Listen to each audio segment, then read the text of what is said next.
Whew.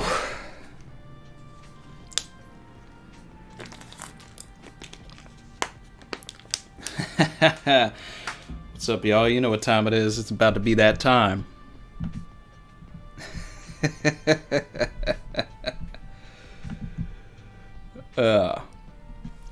All right. Hey, everybody. Let me know in the chat if we can see and hear me. Everything's good, and we'll get started here.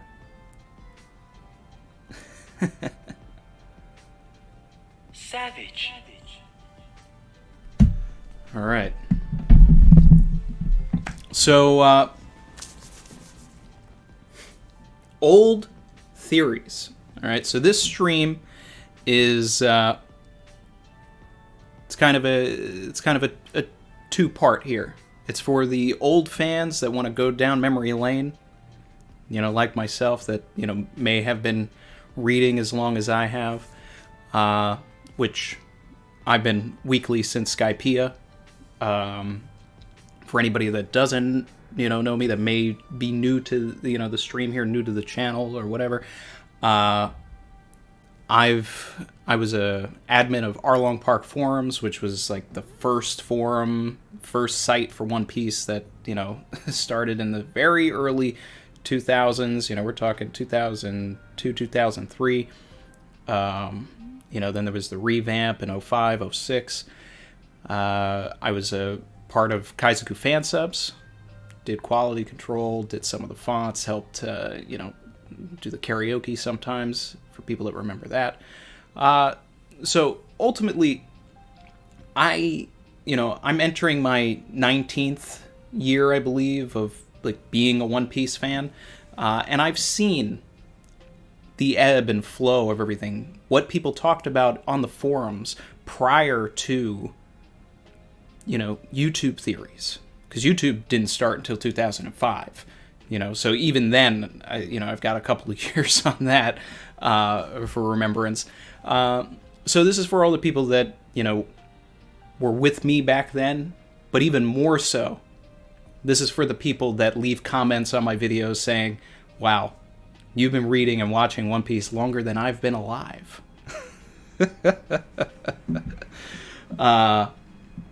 So for newer fans, and absolutely no knock, I'm not knocking you guys at all. This is for you guys as well. I'm glad that you found One Piece. You know, the teenagers in the chat, anything like that, this is awesome. All right? So I want you to imagine for a moment, you know, that you're not waiting for that weekly Wano chapter, which if there are anime onlys in the chat, I'm going to keep the beginning part of this, you know, for a while. I'm going to keep it pretty spoiler free for anime onlys, because we're talking about old theories, so there's no sense in talking about new stuff. But if you're waiting for the new anime episode, if you're waiting for the new chapter, imagine doing that, but back in Water 7 or Sabaody, Marineford, you know, waiting 2 weeks to understand what happened at Sabaody. What did Kuma do? In Water 7, what is Robin's deal? Who is going to join the crew? So these are the things we're going to talk about today. And, you know, we'll be engaging with the chat and, you know, whatever anybody remembers and all that. But the point, the main thing of this is really to talk about those way back ones. And then as we move forward in the stream, you know, we'll get closer and closer and closer to where we are now. And before we get started, I'm just going to take a look at the chat, say hi to everybody that's in here. Lucky Doggy said that he read a theory that Usopp is Sogeking. I don't believe it. I don't believe it. Nah. Because we know that Usopp grew up on Seer Village, so he didn't grow up on Sniper Island. We know that that's where Sogeking is from, so nah. That's debunked already.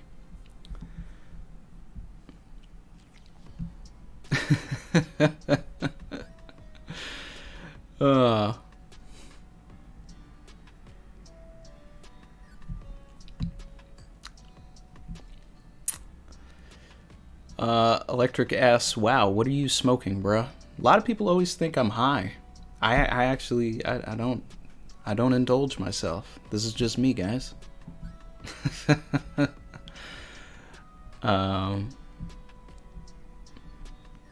Let's see here. Let's see. All right, we got Brandon King in here. Andrew, Matt, Ryo, my guy. Wheezy Bird's in here. Lucy B. Harsh asked, how old am I? I'm 31.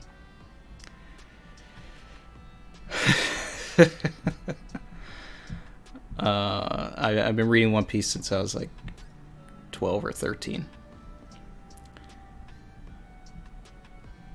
Okay. Yep, resting high face, I guess. All right, guys. So let's we're gonna get into it. Osama's in here also. This is gonna be fun. I'm happy to have everybody here. We got 200 people in here on an off week. This is cool. Santa.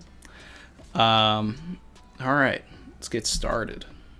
Savage. Okay, so Eva Warrior said, guys, Randy's deliberately not talking past the anime for now. Can we do the same in the chat? Yeah, let's do that, guys.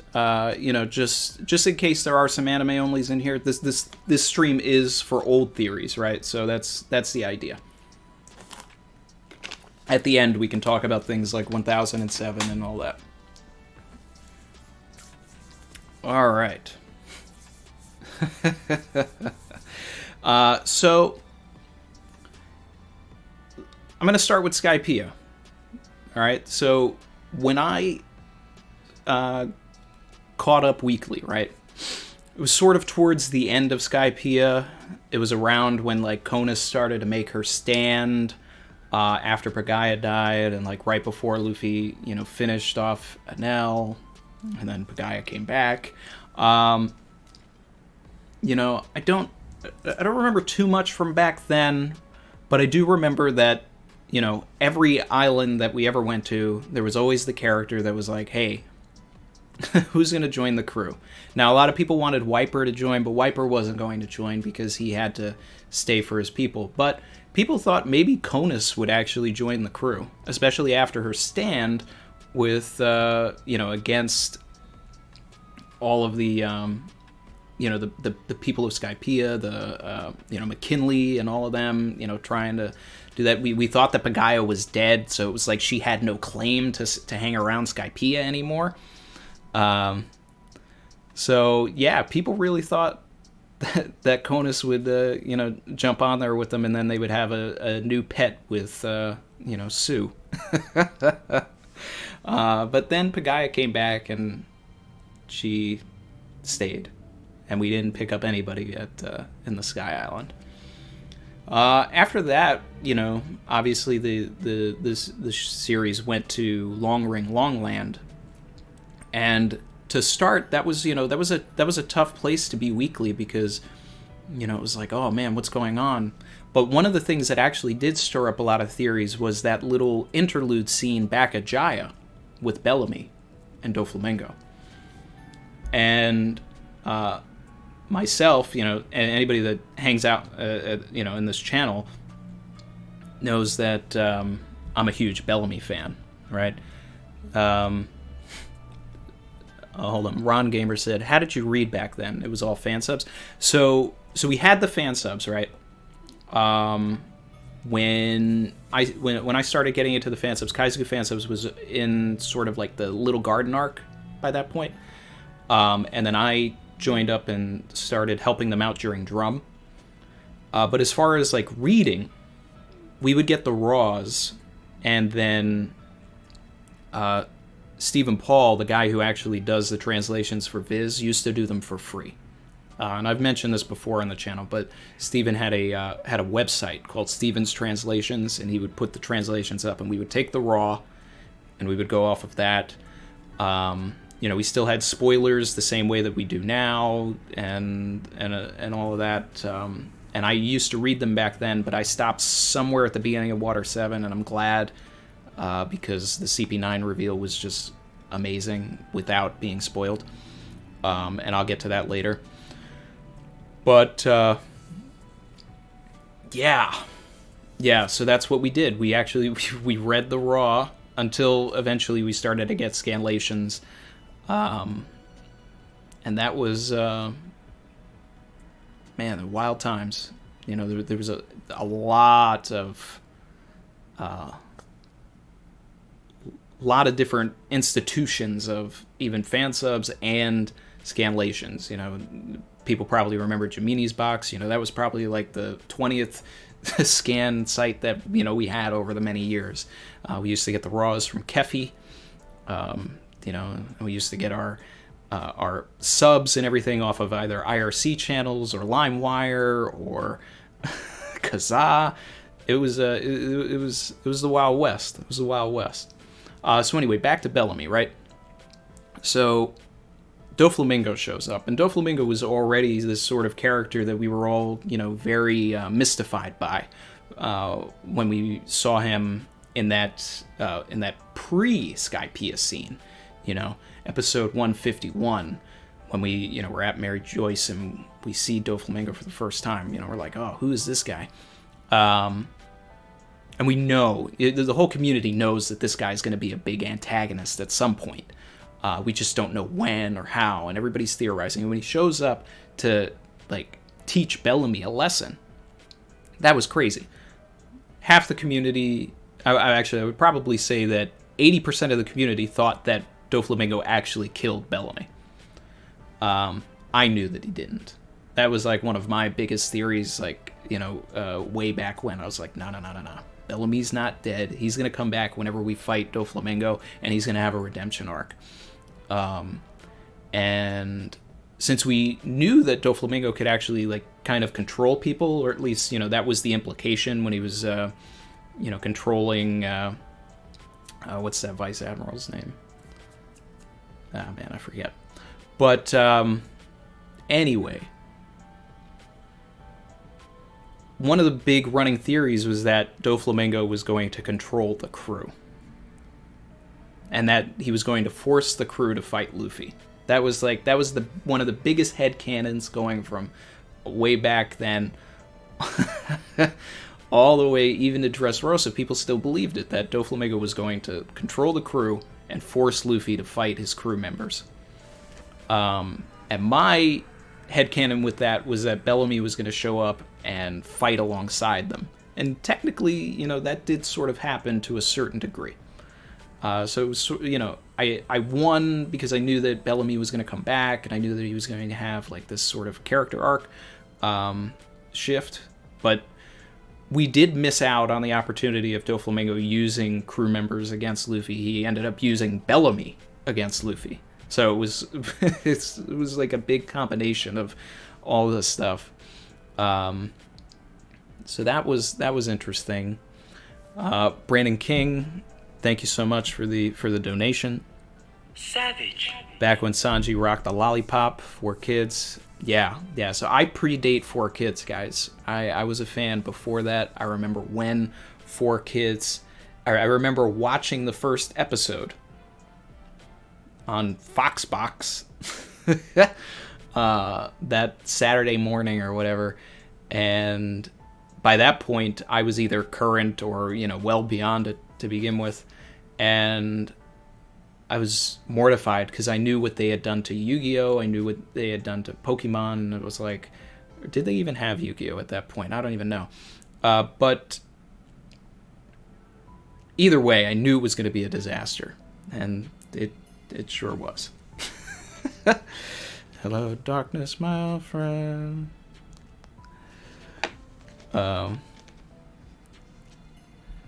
Take a look at the chat real quick. NC Cadra, oh my god, I'm so happy I can finally join one of your live streams, Randy. I always enjoy them afterwards, but live is completely different. Well, NC, welcome. I'm glad you could make it.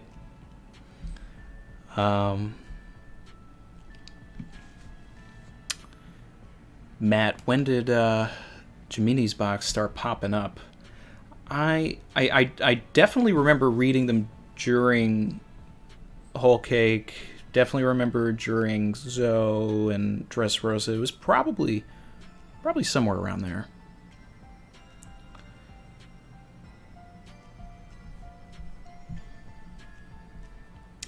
You know, there used to be a time where we had, we would get the chapters on Wednesdays. You know, I don't know who remembers that, but we had the chapters on Wednesdays at some point. But that might have been the days when we were looking at the Raws. That makes sense now. Ultima. $20 donation. Thank you so much. Savage. Ultima says, when I was 11, I found a donated Romance Dawn on the comic children's bookshelf at my Boys and Girls Club. I begged to take it home, and it will always be one of my treasures. Also, Katerina Devon is Usopp's grandma. I was in that Rogers Base stream yesterday. I was there for that.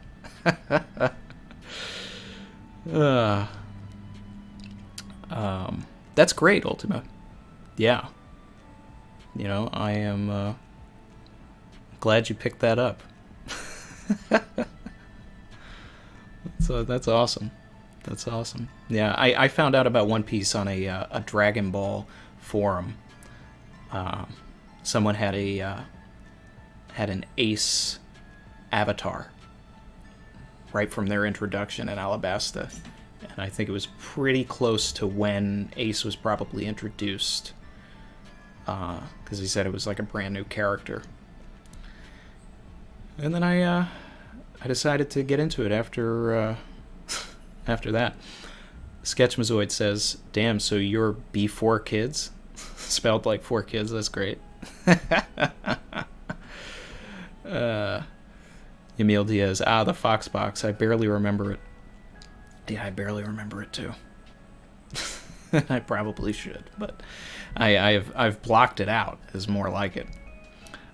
Sergey, 1500, another donation. Thank you so much. Savage. I was 7 during 4 Kids, and I remember spending weeks wondering how Nami got sick out of nowhere. Guessed she got it from the iceberg on Reverse Mountain. Oh, man. Yeah. So for those who don't know, 4 Kids completely skipped over Little Garden. Now, my thought process with that was always that they wanted to get to Chopper as quickly as possible and start merchandising on Chopper. Yeah. God, that was so awful. So awful. I'm glad you've enjoyed it the real way, though.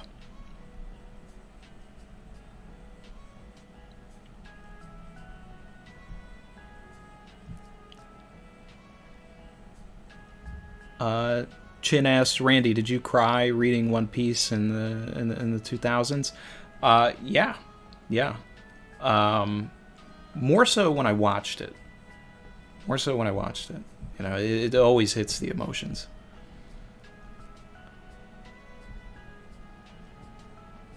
Momo, what's up? Enigma Sword, thank you for the donation. Savage. If 4 Kids never happened and was brought to the West properly, do you think that OP would be bigger than Naruto or even Dragon Ball Z here? So that's a great question. So I fully attribute the rollout of the 4 Kids version to why One Piece is not as popular in America. But at the same time, one of the barriers to entry for One Piece is that it's a hard show to turn on a single episode and sort of like pick up where you are and keep going. You know, it's like I wouldn't expect someone to turn on Game of Thrones in season 5 and understand anything that's going on or anything like that. And One Piece is sort of like that. Whereas, now I never really watched Naruto, but maybe that's a more accessible show. Dragon Ball Z, you can turn it on and you immediately understand what's going on. It's like, okay, they're fighting. That's it. There's more nuance to One Piece, but either way, if it had a proper rollout, yeah, I think it would be huge. Because you look at, I mean, we've got a bunch of international people in the chat right now. One Piece is a global phenomenon. I mean, it's a institution in Japan. Like, when I went to Japan, you couldn't go anywhere without seeing something of Luffy, and they took one of their monuments and turned it into a museum for One Piece, which was awesome. But yeah, it's a shame, but I'm hoping that the Netflix adaptation, brings in a bigger American audience. Yeah. So, getting back into... let's see. So, getting back into the theories. So, one of the things that was highly speculated on had to do with Aokaji's reveal, right? So, we were first introduced to Aokaji. He was riding his bike. We didn't know who he was, what he wanted, what the case was. We just saw this bike floating on the water. Now, that was another one of my early wins, because I've always been a fan of people that have ice powers. So I remember posting on Arlong Park that I think this guy is freezing the water. I think he probably has the ice fruit, and he's freezing the water. So I was right on that, and then when Luffy and Aokiji eventually fight, you get the hint that Luffy has a grandfather. This is someone that Aokiji owes something to, right? Now, that put the community in a stir for over 2 years. There were so many threads on Arlong Park, which was just Luffy's grandfather. Who is Luffy's grandfather? And there were so many guesses. It was it was outrageous. People thought that a big one. Now, I did not believe this. This is, I'll talk about the things that I believed in and whatnot. But most of what I'm going to be talking about today are things that had nothing to do with me. A lot of the threads on Arlong Park were, what if Jaguar D. Saul is Luffy's grandfather? Yeah. That was a common headcanon. And they were just like, well, One Piece is One Piece. It doesn't matter that he's a giant. He could be that, and then that's why he owes it, because he feels bad that he killed Saul. You can see the hoops that people jump through to make it possible. But Andrea Hachiman, alternative title: Randy sharing his old W's. Savage. I wish I had. I wish I could just play Khaled saying another one right now, but yeah. Eva Warrior, why Saul? Yeah, like I said, people thought that they were trying to find someone that Aokiji was indebted to, right? So they felt that since he killed Saul and he felt bad about it, what if Saul was Luffy's grandfather? It was all over the place. People thought that Roger could be Luffy's grandfather. But that one didn't make as much sense, because it was like, okay, so why does he owe him? Very few people believed that it was actually a Marine. Most people looked at it and said, oh, well, it's probably a pirate. Yeah, so that was a big thing until Garp actually finally introduced himself, and then it was, this big thing where it was like, wow, this guy was here the whole time. We saw him in Kobe's flashback, and he had the hat on to disguise him, because if Oda had drawn him the way that he looks, people would have gone back and looked at the original Romance Dawn saw the grandfather and said, oh, wait, obviously this guy's going to turn out to be Luffy's grandfather because they share the same design. People have been looking into Oda's old designs for decades.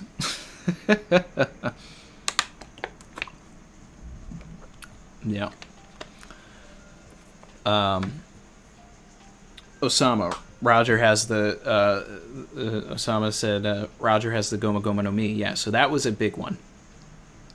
Ryo, isn't Garp in Romance Dawn as a pirate? Yep. Oh, yeah. But the thing is that people didn't connect the dots because when Garp was introduced, he had the dog mask on. But back to what Osama was saying, which was something I was going to bring up also, was one of the biggest headcanons since the series started was what if the Pirate King had Luffy's fruit? And that's why Shanks went and found it. Now, later on, that transitioned to what if Portgas de Rouge ate Luffy's fruit, and that's how she was able to hold Ace in her stomach for, 23 months or whatever.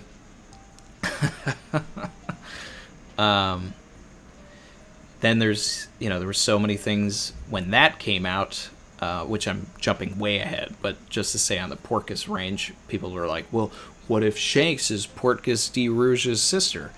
This is so many things. It was just a big rabbit hole that people were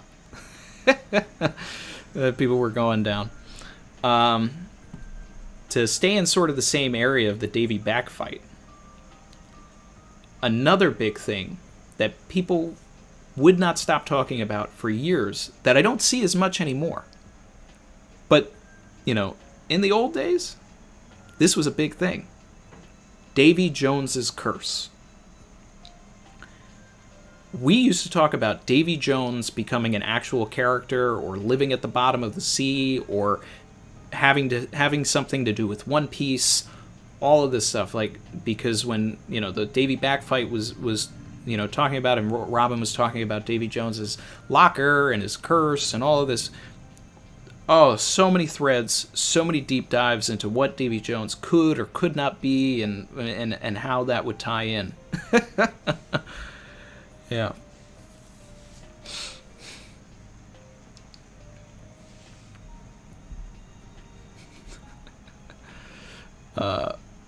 Reese, what if Gin is Makino's baby father? Yeah. Oh god. It's pretty widely accepted that it's Shanks. Wheezy Bird, yeah, because of Long Ring. Yeah. A lot of... And I still think that Davy Jones will play a role. I still believe that. Jumping ahead, I think I've always felt that the Davey Back fight is going to come back, much like other arcs have, and that we'll have a serious Davey Back fight, not the joke one that we had with Foxy. People have theorized that it might be how Luffy and Shanks meet and how they test each other, or be with a friendly game of a Davey Back fight. I think that there will be a Davey Back fight against Blackbeard, and that's because he wants Robin, and then he'll cheat. Maybe he'll cheat to get Robin, and then because that is sort of, or he'll leave the game early, and if that activates Davy Jones's curse, maybe that's the way that Blackbeard actually gets defeated, because Davy Jones's curse was real. There's ways to think about these things.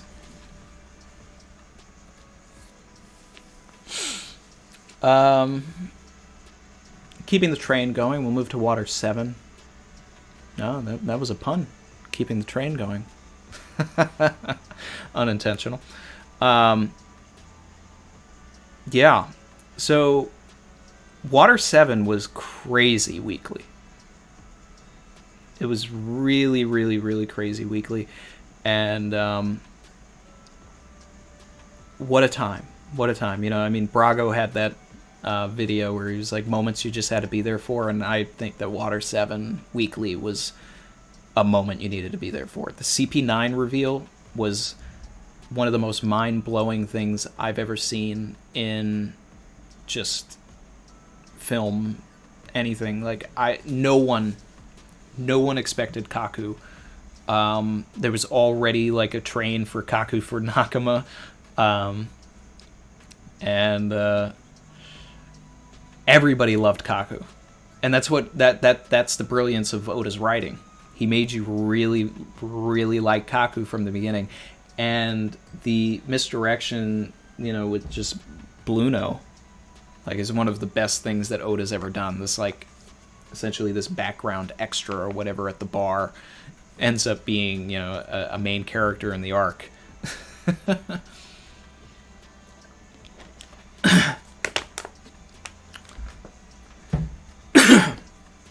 Oh, Chris F., thank you so much for the $20.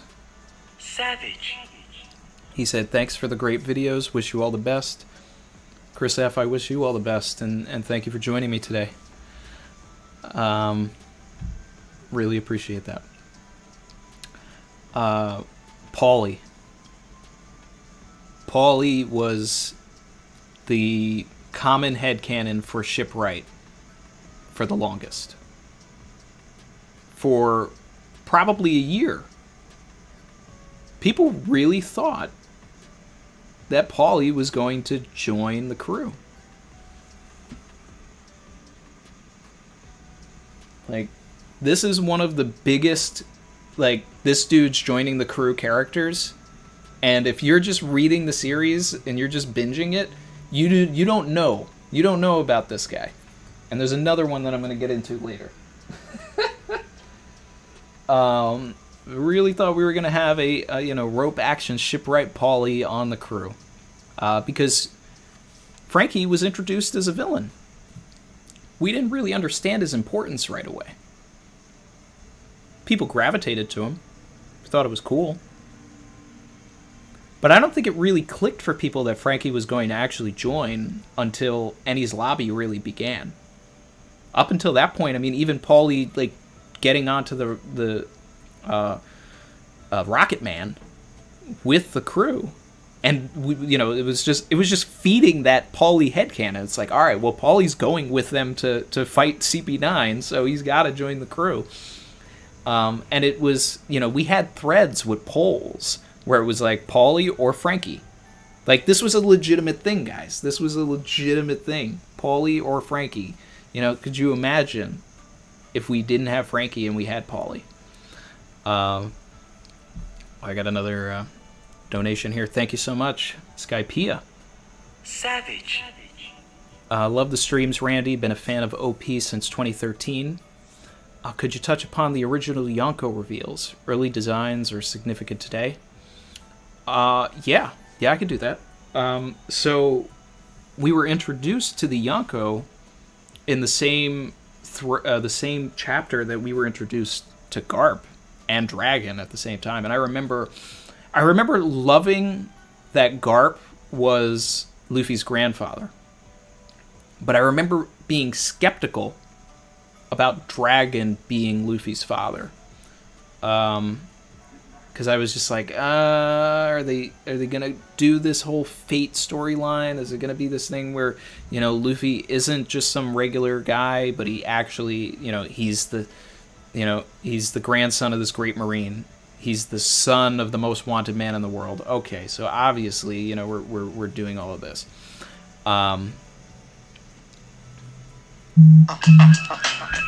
I grew into it, though. I came into it. But anyway, in the same chapter, we were revealed to, Big Mom, Kaido, Whitebeard, and Shanks being Emperors of the Sea, and the concept of Emperors of the Sea to begin with. And the early designs for, you can go back to the page, you can see Big Mom and Kaido don't necessarily look exactly like what they ended up looking like, especially Kaido. So there were things like, Kaido actually looked a lot like Wanze, right? The noodle guy from CP5 or something. He was on the sea train. Sanji fought him.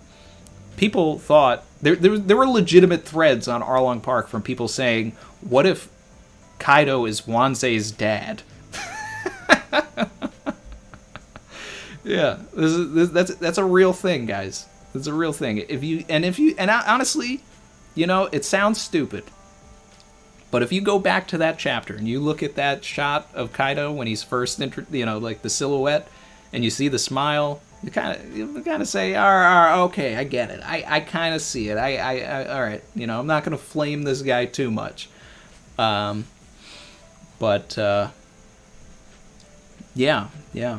And then, there was the whole thing later on in Dressrosa where they thought that Kaido was secretly in the Colosseum fighting. I don't even know how that started, but it also had to do with some guy looking like the silhouette. So, yeah. Hope that answers the question, Skypiea. That's a good one.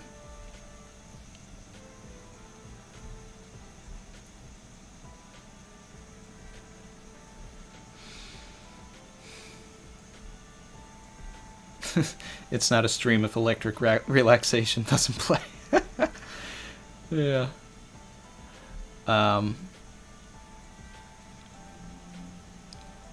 Andrew Hunter, if Paulie got a bounty, he would have joined. Yeah, that's possible. That's possible. Yeah. And if Frankie didn't,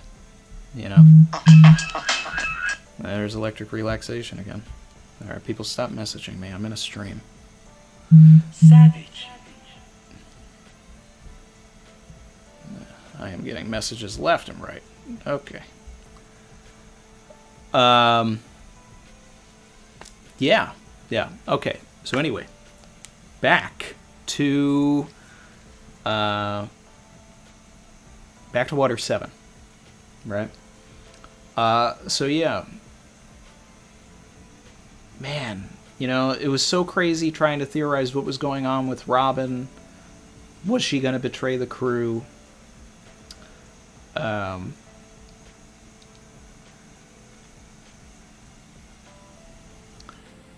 Ayush just dropping in to say hi. I gotta go. All right, thanks for joining.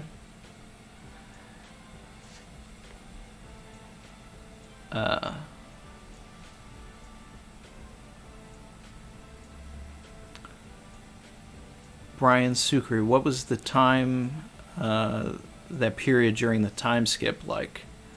I'm definitely going to get to that.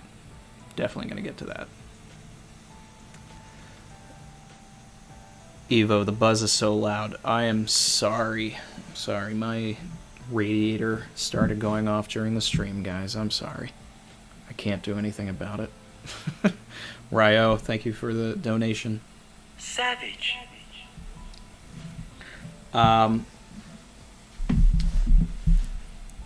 When we got to, I'll jump ahead a little bit to Ennie's lobby. When we started to learn more about the Rokushiki techniques, there was a lot of things, people were hoping that the crew were going to learn Rokushiki. Now, obviously, this is pre-hockey. We don't even know what hockey is yet. So, just imagine that. We don't know what hockey is.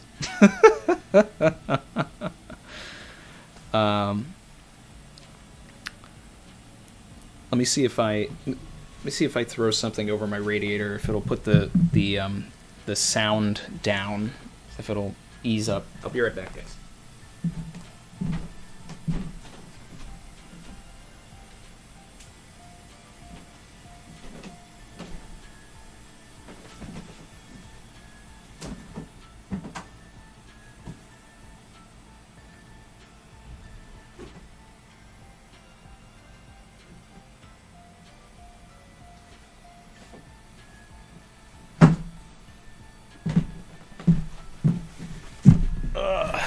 That's the best I can do. Got another donation here. The Dirty Aussie. Savage. Water 7 as well. Who gets which Rokushiki techniques? Sanji gets Rankyaku, Robin Shigan, Luffy Zoro, Zoro Tekai, before we knew about hockey. That is exactly what I was about to talk about. To a T. To a T, exactly what I was about to talk about. I just got an error from OBS. Am I still with you guys?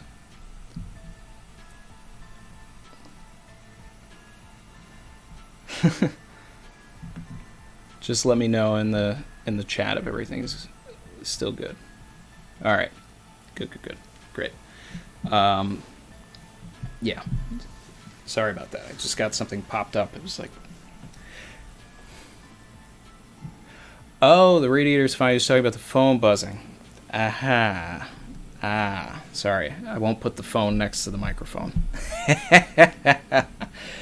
I got it. Okay. All right. So anyway, back to the Rokushiki techniques. Yeah. So people really thought, and I still really wish that Sanji got Rankaku. The biggest thing was people wanted Robin to learn Shigan, and imagine her having, this massive, all of these arms coming out of her and doing Shigan, the finger attack. Man, because we didn't know about hockey, so we thought that this was the next power up for everybody. That this was the system of fighting that Oda was introducing into the story. This was all we knew at this time. So all we did was theorize about what could these characters benefit from using these techniques. So that was a lot of fun back then. Ultimately, Sanji did learn Geppo. Lucy B, thank you. Savage. Lucy B says, regarding Robin, people thought she will escape Cypher Pole on her own, and the Straw Hats will see her much, much later. Yeah, that was true also. We definitely... There was a moment where we thought that we were going to have like an entire arc without Robin, and then end up like seeing her, running into her at a later point. Yeah, I remember that now. Yeah.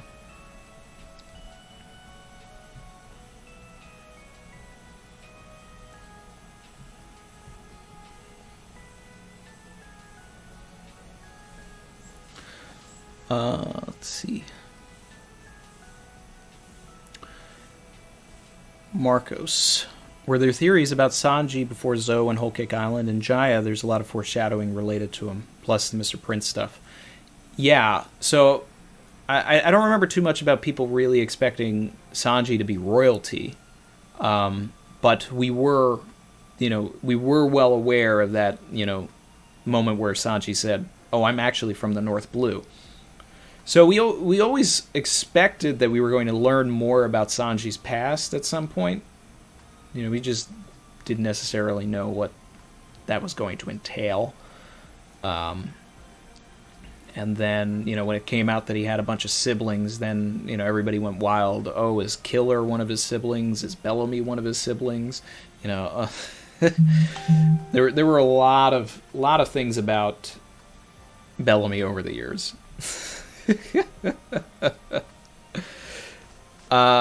Reese, yeah, that's actually very true. Sanji was theorized to be the blonde Gorosei's son. That's true. I forgot about that, and that is absolutely true. Yep, I remember that. Ryo asked, how did the community feel about Doriki? We thought it was going to stick around. We thought that, we were going to learn about other people's Doriki. But for the most part, people were sort of worried because they were like, is this going to be like a scouter system in Dragon Ball? And we're just going to have a bunch of, it's over 9,000 scenes going forward.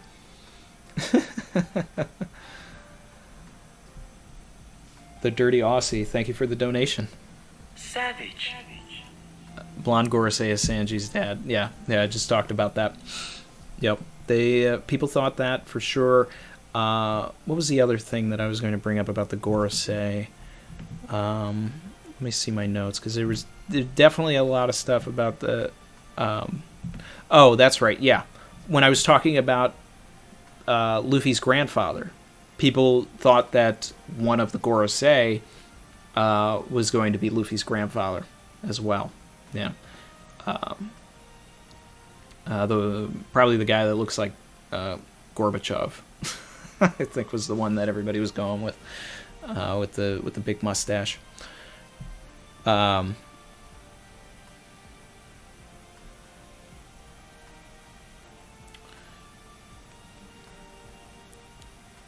Brandon King, what did people think about Mantra?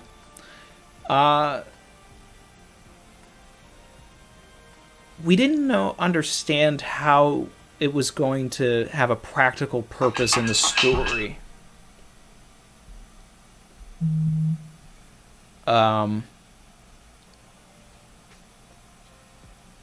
Yeah, we were sort of confused by it because obviously we had seen nothing like that in the series at that point.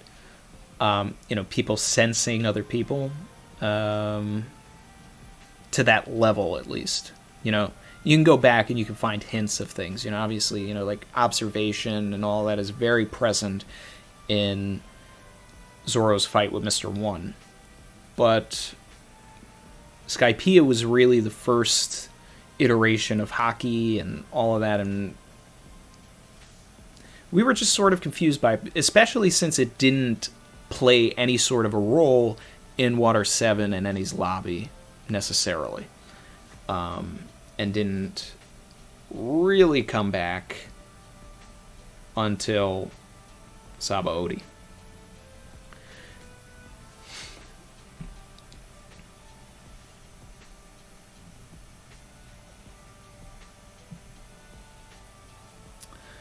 Wheezy Bird, yeah, one of the messages I got was Sensei Inc. Sending me the video saying that it was out. I did a recording for him based on my thoughts on 1007. I'll have to check that out later after the stream. Twilight Yonder 720 said, "What was Duval like weekly?" So that I was going to dedicate an entire portion of the stream to Duval. Because that was wild. So there were a lot of guesses for Duval. On Arlong Park, we had another poll where everybody was like, listing things down. The most wrong answer that I saw a lot of people gravitating to was, for some reason, people thought that it was Arlong, and they had to, get told, like, this guy is obviously not a fisherman. Like, why are you saying this? The biggest thing was Krieg and Gin. People thought that Duval could be either Don Krieg or Gin. More so, people thought Krieg because he established that he had a beef with Sanji, right? The other big takeaway that a lot of people probably don't remember was that people thought it was Bellamy for some reason. I mean, they thought that because Bellamy had been, they thought that his face was, like, scarred so bad after his fight with Doflamingo that he put on an iron mask. And then people were starting to theorize, like, what his relationship could be to Sanji. And then it was just like, well, he never met Sanji because Sanji didn't, show up there. And I don't know if we knew that Bellamy was from the North Blue also, and if people were tying that together as well, but a lot of people thought it was Bellamy, and because he had a somewhat competent crew, people thought that could be the case as well. But then there was the whole thing with Gin saying, "Hey, we'll see each other in the Grand Line."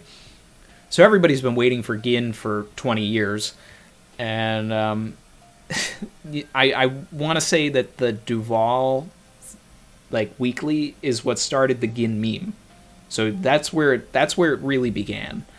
That's when it hit a fever pitch, and then suddenly everything after that was, okay, everybody's Gin. Yeah. So that was wild, and then for it to end up being the wanted poster face was top 3, if not top 1 gag in all of One Piece. Like, the most ridiculous thing Oda's ever done. I still remember laughing at it. Yeah. It was great. Taking a look at the chat. Lucy B, thank you again.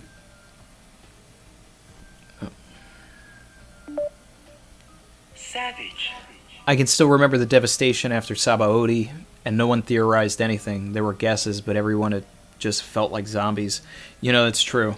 And in preparation for this, I even went back to Arlong Park and looked at that specific moment. You know, we had... I looked at the chapter thread for 513. I looked at the thread that, you know, it's like theories that don't deserve their own thread. And really, everything sort of went quiet. People understood that it was necessary for the story. Nobody really theorized too much on where, like, what happened to everybody. People were more so theorizing on what Kuma said to Rayleigh. That was what a lot of the conversation was back then. And, you know, people thought, okay, he's telling them where they went, you know, and maybe Rayleigh's going to show up and find them. A lot of people didn't expect everyone to be separated completely. A lot of people thought that it was going to be like a team thing, and that 3 people went over here, 3 people went over there, 3 people went over there. Like, people thought that they were still going to stay in the groupings that they did when they split off. Obviously, that wasn't the case. And obviously, you know, I'm bringing too much fire to the chat because they're coming for me.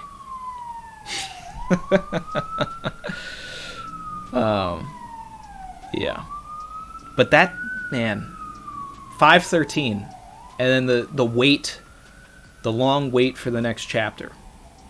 Unreal.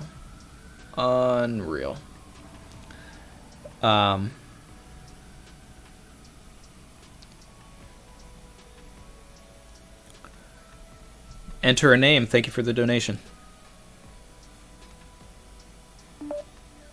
Savage. Not to bring up power scaling, but there was ammo to say Robin could beat Zoro early on. This is true. Yeah. She had a higher bounty, right? She was an assassin. She was a top officer in the... and at that point, the strongest organization we had ever seen. Yeah, there was a lot of debates on who was stronger, Zoro or Robin.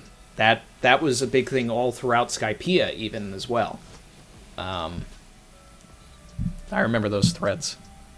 I remember those chats. Yeah, that's a good reminder.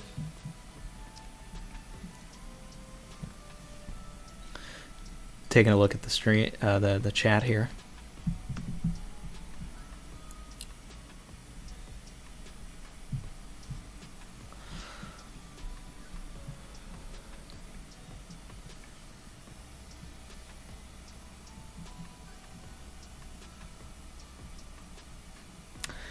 Yeah, no one thought anybody was dying at Sabaody. They just didn't understand where they went.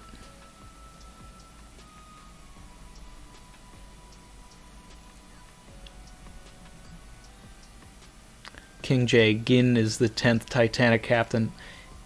I'm here for that if that's the case. I'm here for it.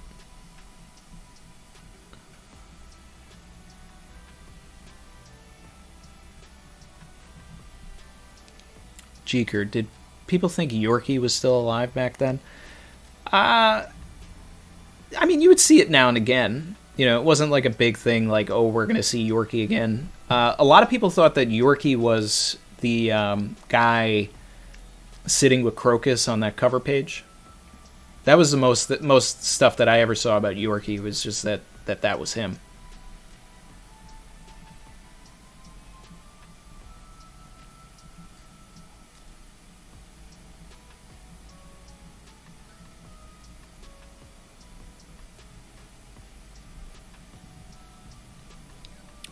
Arth asks, how well do you think the inherited will theory holds up from Arlong Park with new info we know now? Do you still think the main parts will hold true? Destroying the Grand Line will create the All Blue and the One Piece. I've always liked that theory. That if they destroy the Red Line, that it'll create one sea, and then that's the All Blue right there. One of the going headcanons for a lot of the community was that Sanji was just going to find the All Blue when they got to Fishman Island. I remember a lot of people saying that. If the Red Line gets destroyed, creating the All Blue, I think that's a fitting way for Sanji to get his dream, more than anything. Oof.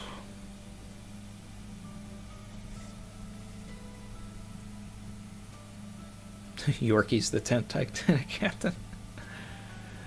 Oh, man.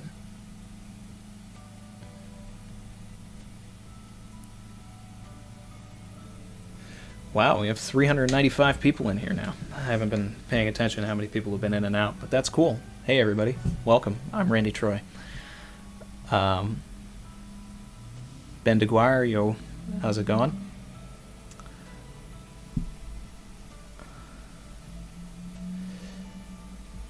Loggy Doggy, but isn't the whole thing that the All Blue already exists?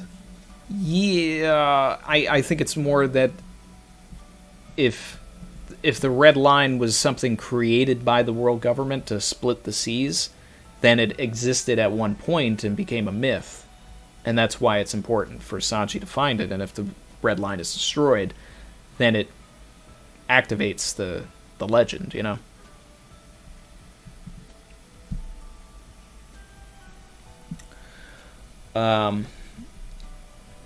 So let's see. Getting back to... so now we're at Amazon Lily. Right, so we started.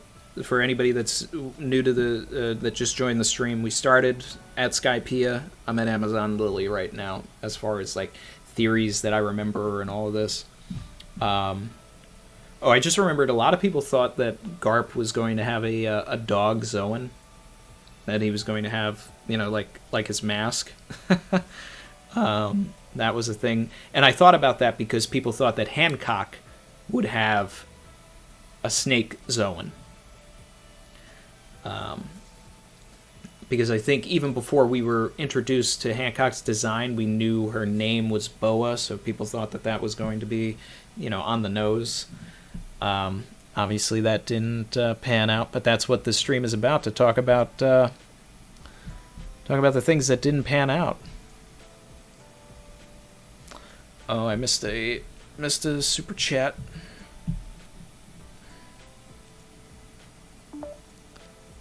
Savage. My friend DJ BJ32, thank you for the $10. Do you think Luffy needs or has to take down the government in order to be the Pirate King? Or will he achieve the title and the One Piece and then go after the government?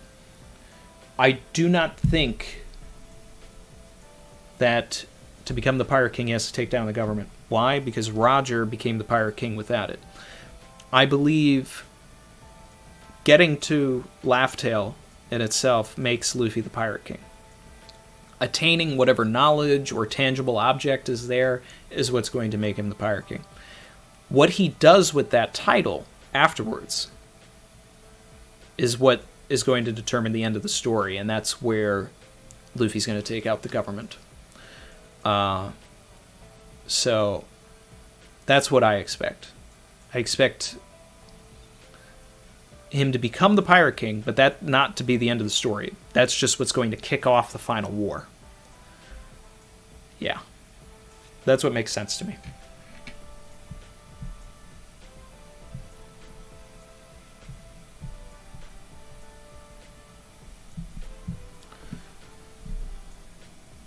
Ben DeGuire. Savage. Ah. My last name is pronounced DeGear. Stay healthy, G. Alright. My bad. My bad. Ben DeGear.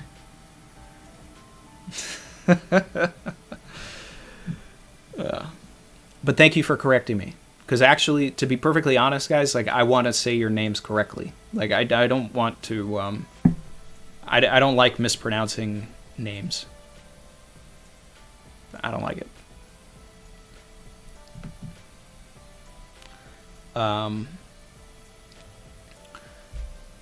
So, when we got to Amazon Lily, it started the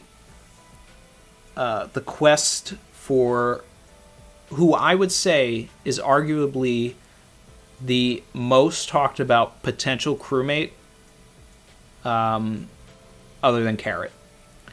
And that would be Marguerite.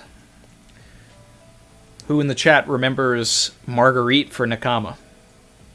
Now, anybody who just watches, and binges everything probably doesn't even remember this character. Doesn't even see the importance of this particular person. But when we were reading weekly, in the manga, this character had almost an entire page devoted to their introduction with the Oda box and everything. We thought that the crew was going to get an archer, and we thought it was going to be Marguerite. We thought, that she would teach some of the other crew members how to imbue hockey, maybe like Usopp. Yeah, that was like for years. We thought that Luffy would even go back to Amazon Lily and pick up Marguerite. Not necessarily me personally. I didn't, I was on board at the beginning, but that as I saw how Amazon Lily went, I sort of fell further away from it as she became less and less important. While I'm on the topic of joining the crew, I forgot to talk about Kami. People thought that Kami was going to join with Papagu, and that they were going to be like the designers of the crew. Like everybody, everybody's got to figure out what their role is going to be, right? So they thought, since they made clothes or whatever, that Kami and Papagu would join and they would make the clothes for the Straw Hats. And Kami was a big one, and people were like, but she doesn't fight. What is she going to do? But people were on board for it anyway. But that's what made the Marguerite stuff even more prominent, because everybody wanted another female on the crew, right? And here was a female that actually could fight. So that was a large proponent. There were a lot of people that said that Hancock was going to join.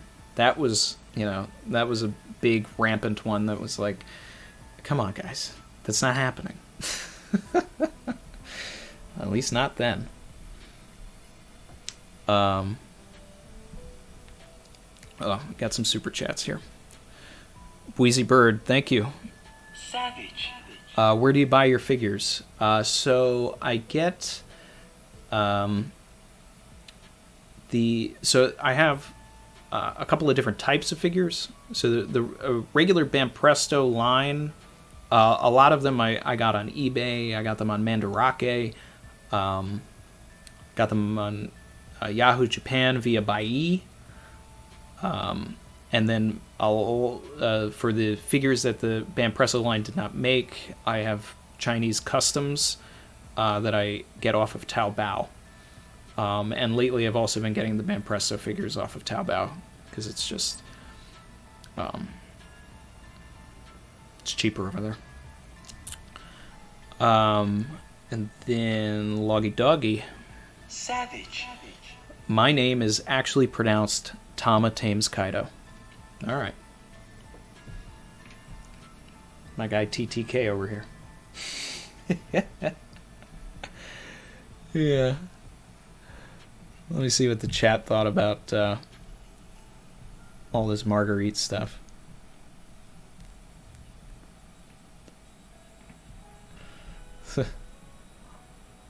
Hanser says unexpected. Moon said she was indeed very present. Yep. Andrew Hunter, I binged OP, but I didn't think she had a chance. She had no love compared to Paulie. Tristan, I loved her character and her scenes with Luffy. Yeah. Tenyasha, do you think Oda planned for Garp to be an admiral rather than a vice?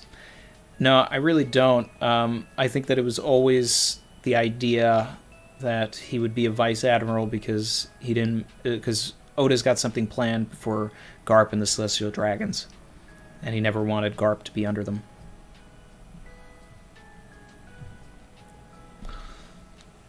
DJ BJ32, thank you again. Savage.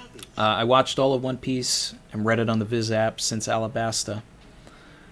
I thought the red line was created by the Pluton or some other weapon from the past.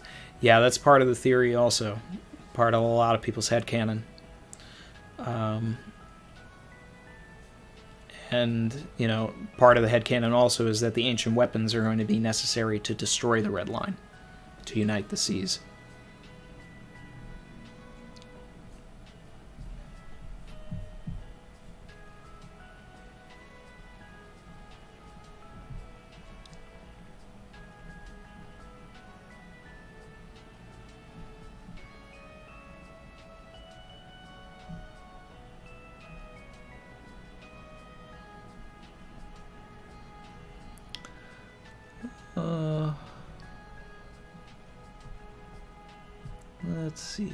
Let's see.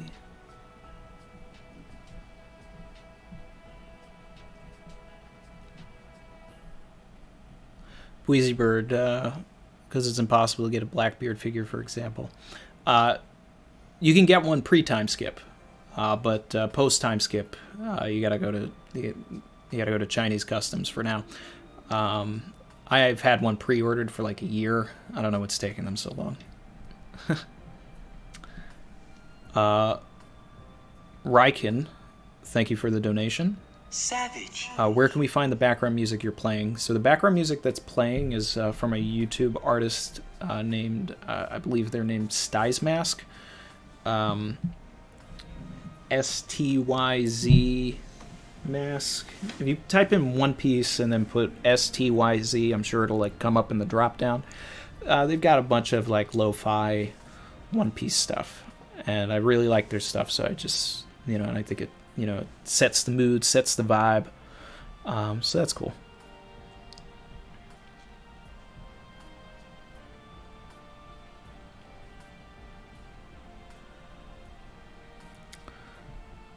Where'd that theory I just saw go? King J said Katarina Devon killed Nami's mom as she was pretty. So I've seen that theory before, and I like it. I would love for that to actually be the case, so that there's a layer of drama to like that eventual fight, if that's the way that it's supposed to go. Speaking of Nami's backstory, right? So a theory that I took a huge L on over the years was actually that I believed that Nami was going to turn out to be a long-lost daughter of Big Mom. And I thought that, and I actually skipped over Thriller Bark when I was doing this, so I'll talk a little bit about that. There was pretty much no one in the community that didn't believe that Lola was talking about Big Mom when she said that her mom was a great pirate. So, like, I'm not going to take, like, a W really for that, because it just seems so obvious. But based on that, interaction and that friendship, I thought that Oda was going to go a deeper layer and have Nami be, like, a long-lost daughter of Big Mom, and that Belmir was in a battle with Big Mom and then found, those kids, Nami and Nojiko. And that she would be Charlotte Nami. Now, granted, this was even before I thought about this even before Sanji was revealed to have a last name and be Vinsmoke Sanji and all of this stuff with his family. I thought that, eventually dealing with Big Mom was actually going to be all about Nami. I was way off, but it still would have been an interesting thing.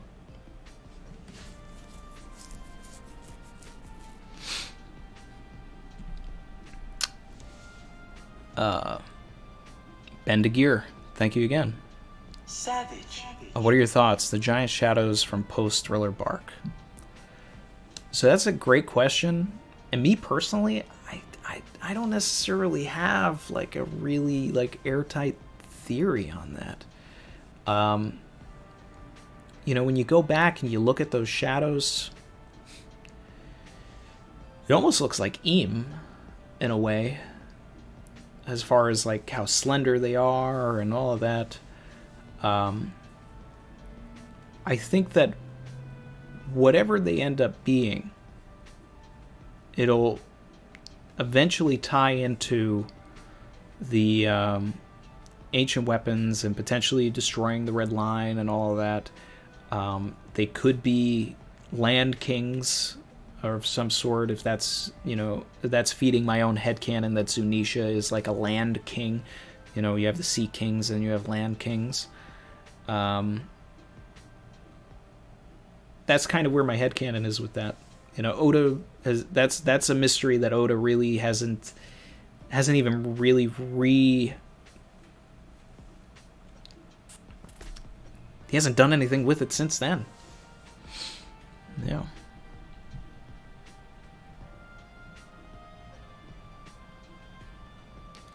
AJ1218. I remember a lot of people looking for Gin and Impel Down, me included. Yes. Yes. Oh, man. All of the favorites were coming back in Impel Down. And I remember, you know, I personally, you know, I was hoping that it would be a way to bring back Gin. I thought it would be a great way to bring back Bellamy. Mr. 3 was always one of my favorite characters, so I was at least happy that he came back. Oh, man. Yeah. Yeah, we've always wanted Gin to come back.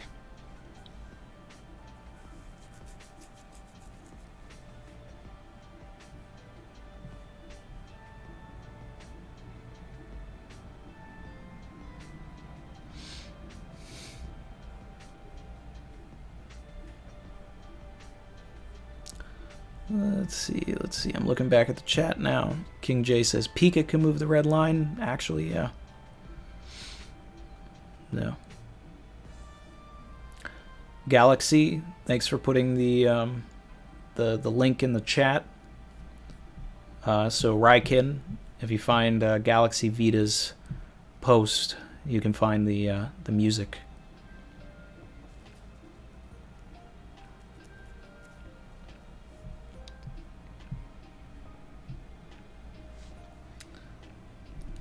Lucy B, thank you again.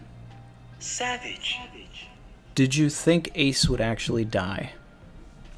Hey, what's up, Shaggy?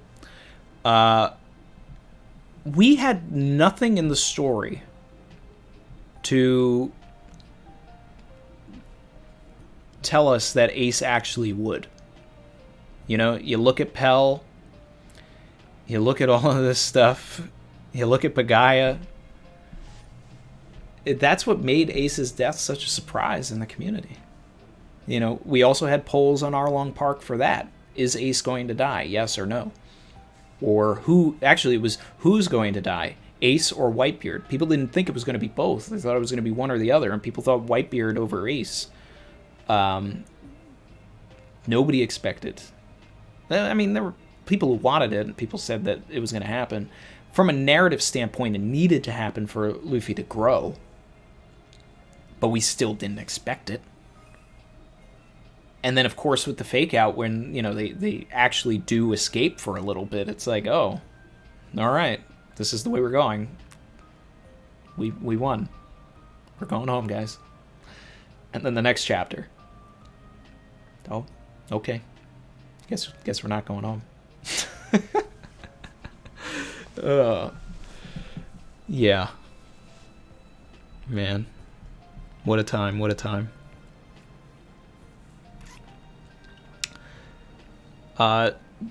Jeeker, I got to agree. Whitebeard's death was greater than Ace's death, but that panel of Ace's death is more iconic. DJ BJ32 with another donation. Thank you so much. Savage. Here's a theory that I thought since Marineford, right after Impel Down. Arlong is a slave now. He wasn't an Impel Down, or did I miss him? So, that's a possibility, actually. You know, I mean, because they were... He could be. I personally am under the belief that Arlong is dead. But I don't... Arlong's the one character that I don't want to see come back to the story. I just don't think that he needs to. I think that he's served his role exceptionally well and does not need to do anything else. Like, what? There are characters who came back and they served the story. Arlong's arc was completed because the only thing that Oda could do is try to redeem Arlong, and I never want him to redeem Arlong. I never want to feel sorry for him or anything like that because for what he did to Belmere. Like, no, like, this dude is trash for life. Excellent villain. Top 5. Trash for life as a person.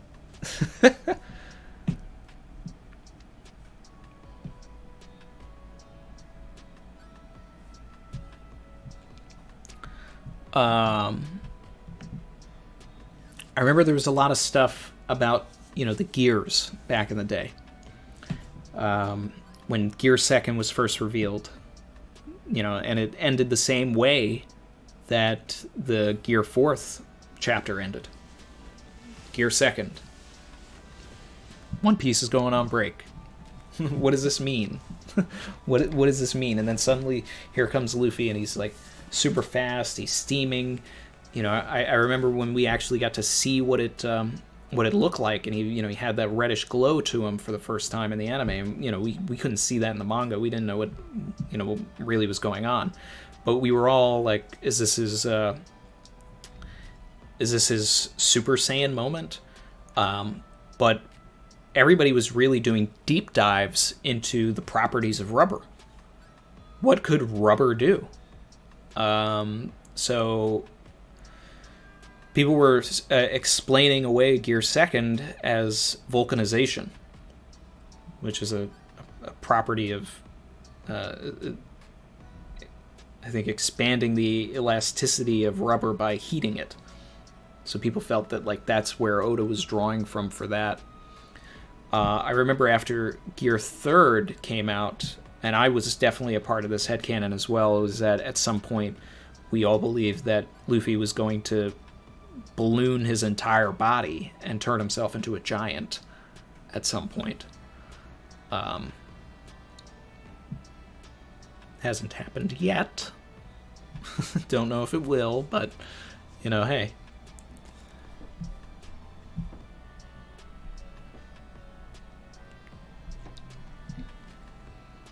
Another donation, thank you so much.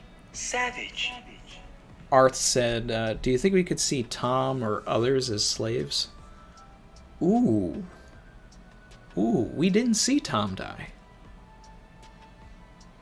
Damn. Oh, shit. That'd be crazy. I think they killed him, but that would be crazy. If, like, we get to the end and then, like, Frankie's running around and, like, he has a reunion with Tom. That's a situation where, like, a character that was told to be dead and ending up actually being alive would be cool.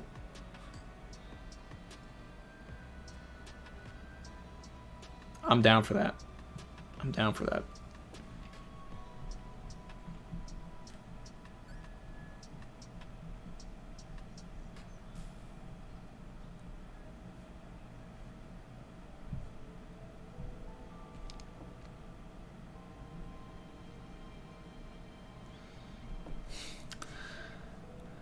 Luffy the Giant happened in a filler arc? I've never seen that. Oh, man. I must have missed that filler arc. I never saw it. Alright. So let's get into... a lot of people were asking, like, what was the biggest pre-Skypiea theory? Just that Tashigi and Kuino were the same person. You know, I mean, like, that's probably the oldest theory that I remember. Yes, Studio, what's up? How's it going?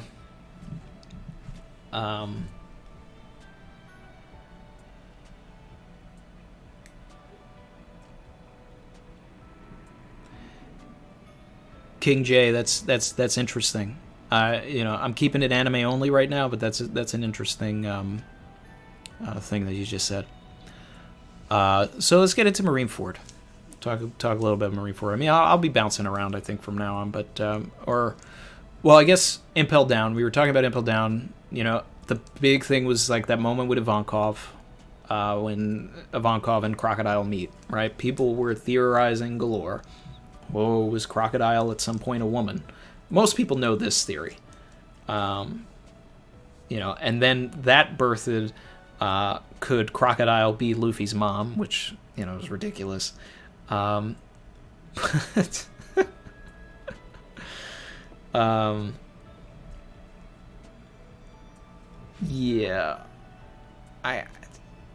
There was a lot of stuff over the years with Luffy's mom. Pretty much any character that was like of a certain age that was female, could this be Luffy's mom? Suru, Shaki, Bonnie, aged down. She's actually Luffy's mom. You know, any female character in the story. You know, is Makino actually Luffy's mom?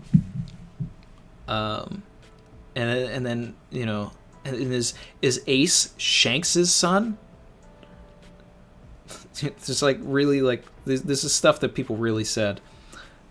You know, a lot of family stuff. Oh, Shanks is Rayleigh's son. Oh, you know what actually is the oldest theory? The oldest theory. You know, I mean, up there with Tashigi and Kuina as the same person, is Dragon having the Wind Logia. Yeah, that's since Lobetown. Everybody, you know, I mean, it's still yet to be confirmed, so it's still a theory that Dragon has the Wind Logia.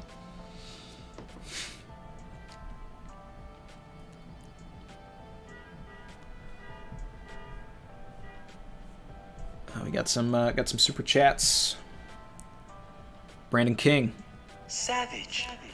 I got into One Piece from some guy on the Naruto Shippuden Viz forums named Mikaru Shinigami, who kept saying One Piece is better than it looks. You know, I think there was a guy named Mikaru on Arlong Park too. It was probably the same person. I don't remember him having the Shinigami after his name, but I remember a Mikaru, or was it the Kaizoku fan subs forums? I don't know. But that's cool.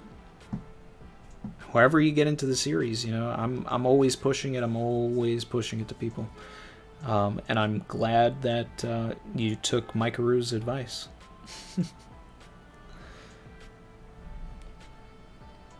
Sergey 1500. Savage. Would Frankie build Pluton to free Tom from slavery? Uncle Tom parallel. That's a potential. I mean, you know, there's also a lot of Pluton theories over the years that Frankie memorized the Pluton blueprints, that the Sunigo is actually Pluton based off of the blueprints, that the blueprints that were destroyed weren't the real blueprints. So much stuff. You know, it's great as you know, we start talking, I start remembering all these other things. Oh, Hina. Yeah, Hina is Luffy's mom. People thought that. Just saw that in the chat.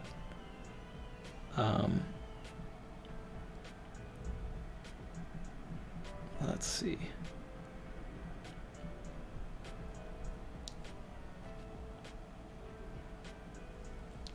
One Big Dingus. Did anybody correctly guess Ace is Roger's son? You know, I never saw that. I'm sure someone said it, because there were definitely a bunch of theories about, you know, why is he Portgas and not Monkey. One of the biggest theories was that Dragon would show up to Marineford to protect his son the same way that he did at Loketown. So, it wasn't until, it was revealed that he was Roger's son that, that theory was out the window. But I remember not necessarily liking that reveal that much, and I remember definitely not liking the stuff with Porcus de Rouge, and keeping Ace in her womb for as long as she did. It just seemed very, like, un-Oda. It just seemed like... At the time, I thought, like an editor had just tapped him on the shoulder and said, hey, we need a twist here. Why don't you make him Gold Roger's son?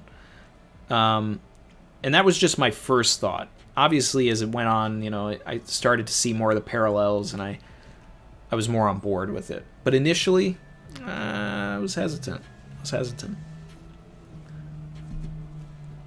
But I also was hesitant because of the implications of, well, then, wouldn't that mean that Ace is going to become the Pirate King? Because I wasn't team Ace is going to die. I didn't believe Oda would pull the trigger, and he did. Even though I knew it would be better for the story, I was like, I don't know if this is going to happen.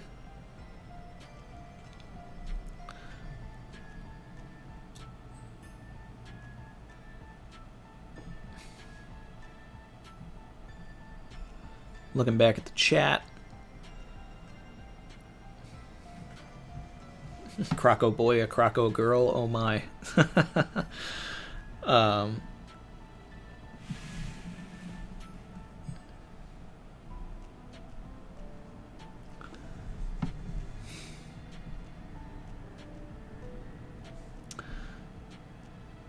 Kai said, I feel like we'll never find out who Luffy's mom is. Yeah.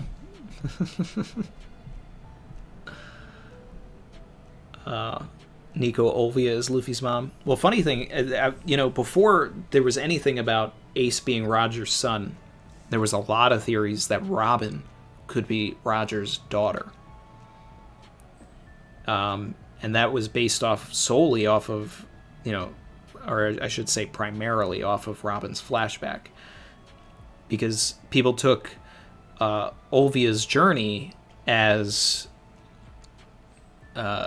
probably trying to find out the history of the world with Roger. So, and then people were like, well, Robin's got black hair, and, like this, and Olvia's got silver hair, so, she's got to be Roger's daughter. And I remember liking that. I remember liking that a lot, because it's like, that made sense, because, it's not like she wants to be the Pirate King or, has... those sort of ambitions. She just wants to find the true history. So it didn't impact the story in any sort of negative way. It just sort of hyped her character up more. And considering that, Roger was the most wanted pirate, and then here, it was established that Robin was like one of the most wanted people in the world to begin with also. I was definitely on board with Robin being Roger's daughter. Yeah.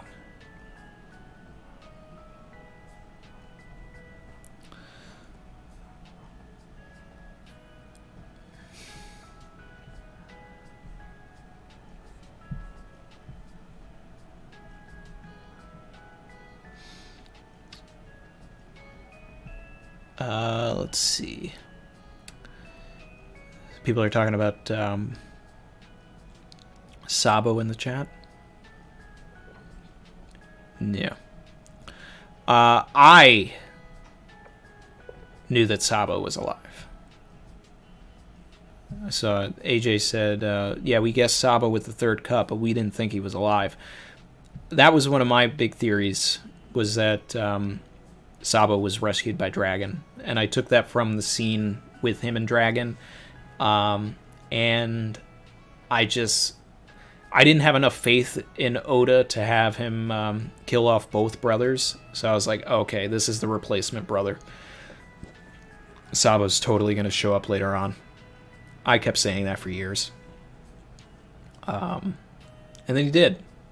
And I liked the moment that he did, and I liked the way that Oda brought him into the story, but at the same time, like, I'll always feel like Sabo...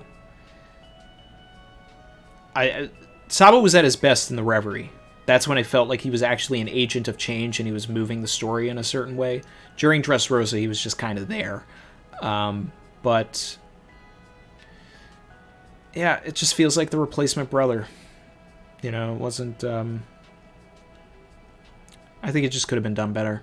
I think he's a cool character, but you know, there's certainly that element of, you know, I'm sorry I killed Ace. Here's a replacement. I got a super chat from the Tamers. Thank you so much. Savage. I remember watching One Piece back in the early 2000s and thinking it looked lame. Little did I know, it's now my favorite work of fiction ever written. You know, I hear that a lot, that people, you know, think that the animation style and all of that is lame. Something about the art is actually one of the things that drew me to it personally.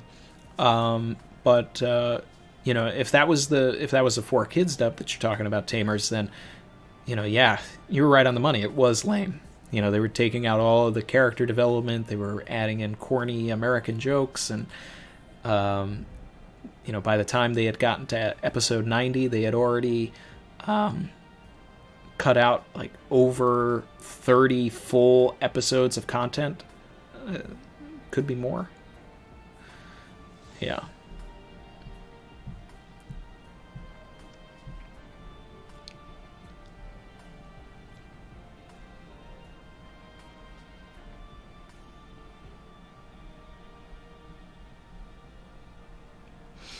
Looking back at the chat.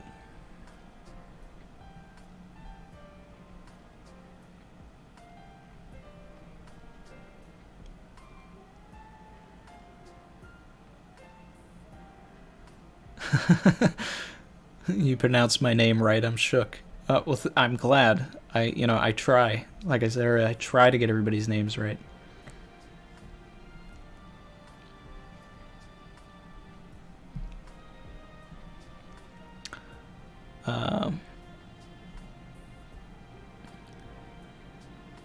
Did people really think Luffy and Co. would go to Raijin Island or Risky Red? Raijin Island for sure. There were a lot of like things about Raijin Island, and you know, hoping that they would go to that Lightning Island.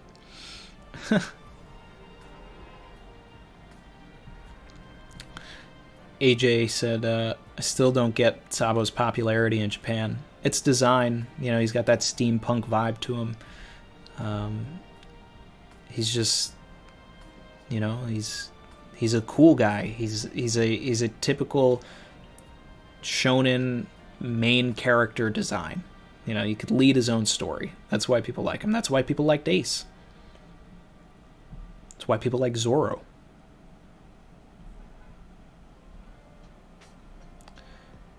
Jordan Perez, do you think Bogard will ever come back or play a role in the story? What if he's a member of SWORD? I hope so. You know, it's like I would expect to see him with Garp, but I guess since Garp retired, you know, maybe like Bogard is doing something else and he doesn't have to like be attached to Garp anymore.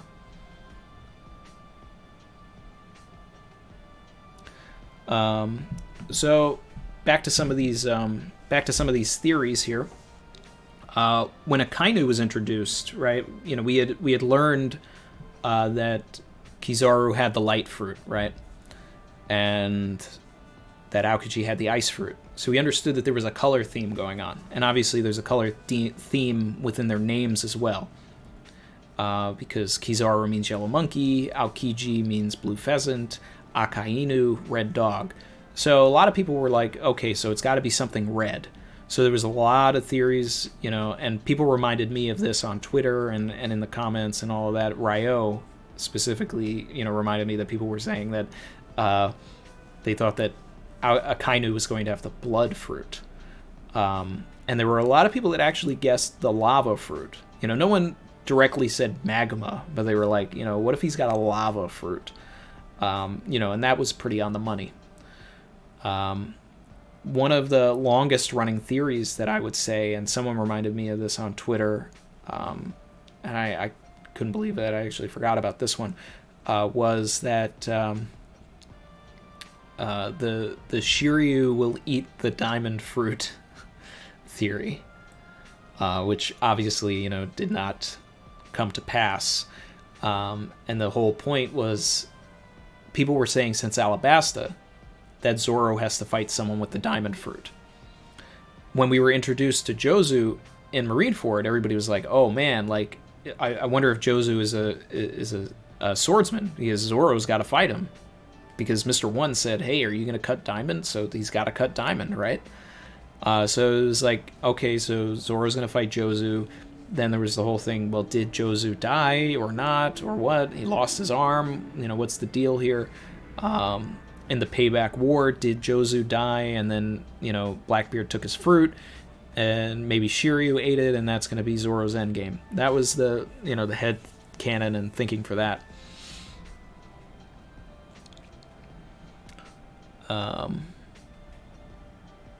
Let's see.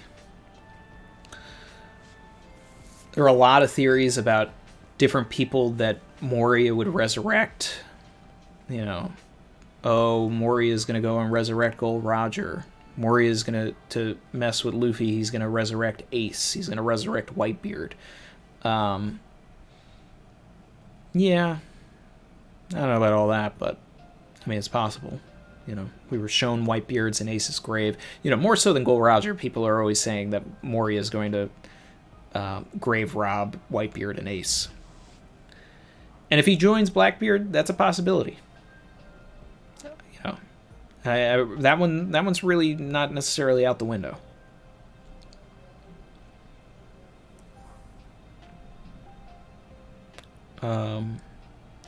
Another thing. Really old theories and all of that, going pre-time skip. What is the deal with Sanji's eye, right? Everybody thought, does he have an eye?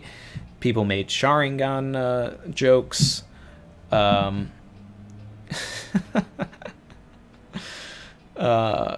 was a lot of stuff that people theorized about what could be the deal with Sanji's eye.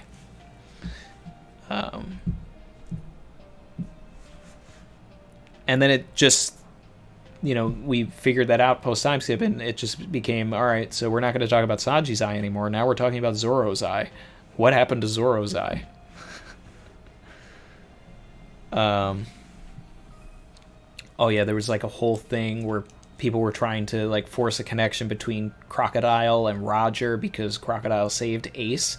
And people were like, well, why would he save Ace? And it's just like, all right, well, I mean, Crocodile said why he saved Ace. He didn't want the Marines to win. Okay, but, like, could he be Roger's brother? I mean, he's like, he has a thing against Whitebeard, so, and Whitebeard and Roger were rivals, so couldn't Crocodile be Roger's brother? They both have black hair. That was one of the, like, sillier ones that I remember from back in the day.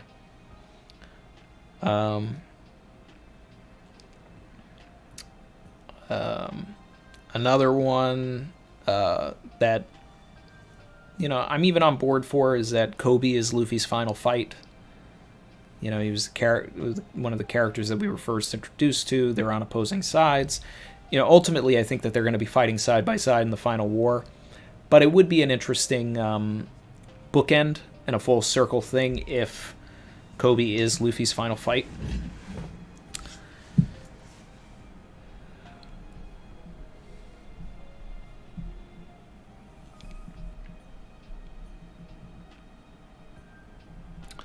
Twilight Yonder.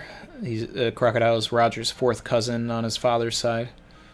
Okay, but what does that make him? Nothing. This is roommate twice removed.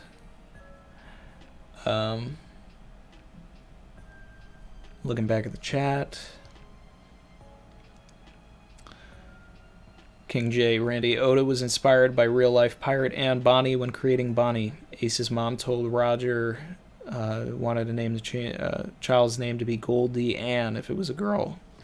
Ace's daughter with Bonny is Goldie Ann. So this is a thing too, right? So there's so many Bonny theories. So many Bonny theories.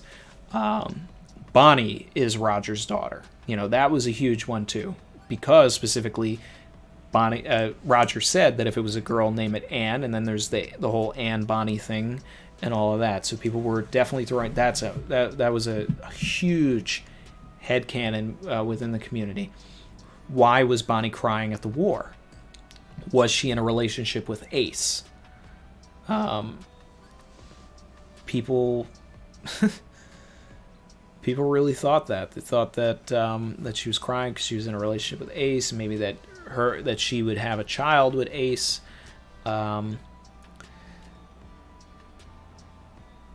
So many things with Bonnie over the years of like her aging people up. Obviously, people know, that people want Bonnie to come into the story and age up Momonosuke, which I think is silly because he's still going to be mentally an eight-year-old, so it's not like he's going to get a bunch of strength by being aged up. But people thought, if Bonnie ages up Luffy 10 years or something, maybe he'll be 10 years stronger. And it's like, no, that's not how the fruit would work. It would just make him 10 years older. He would still be mentally, 17, and he'd still be at the same strength level. He would just look different. I don't think anybody called that Bonnie would have some sort of relationship with Kuma. I don't remember seeing that anywhere. It was always Roger, Ace, Whitebeard. Why did the government have some interest in her? That all tied into she's got to be Gold Roger's long lost daughter.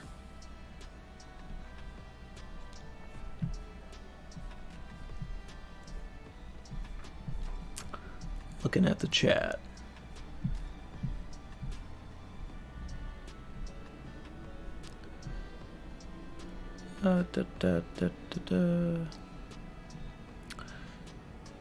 Sachin, I'm late, but was there any discussion related to Rokushiki and Dials? Yeah, I did a whole thing on Rokushiki when I was talking about Water 7 and all that, and how we totally expected the crew pre-hockey to learn Rokushiki, specifically Sanji getting Rankaku, Robin doing a multi-hand finger gun Shigan.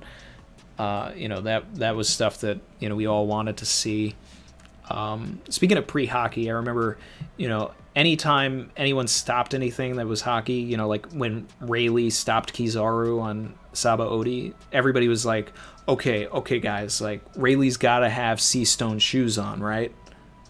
Because we had no basis for anything yet. Like hockey wasn't shown to us as like the reason for these things. So anytime something like that happened, like, oh, that person's got to have sea stone this, sea stone that, like, the headcanon really was that Rayleigh had sea stone sandals on, and that's how he like blocked the kick from Kizaru and the laser.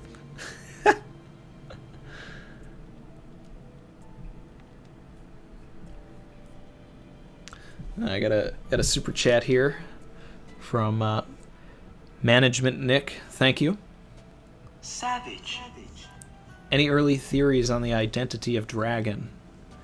I'm sure there are some people that said that, what if he's Luffy's dad? But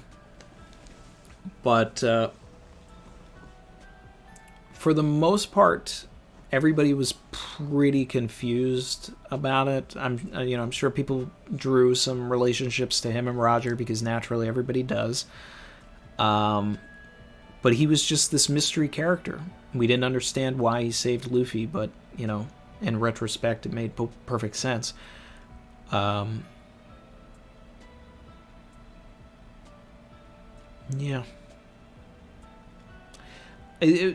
Nobody talked much about the identity of Dragon, but just a lot of, will Dragon show up and save them at this moment? Will Dragon show up and save them at this moment? Is Dragon going to show up at the Buster Call to like save them? Things like that.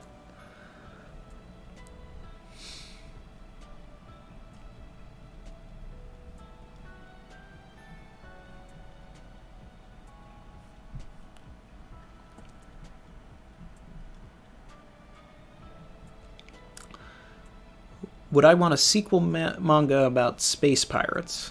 Well, for that I can go rewatch Outlaw Star.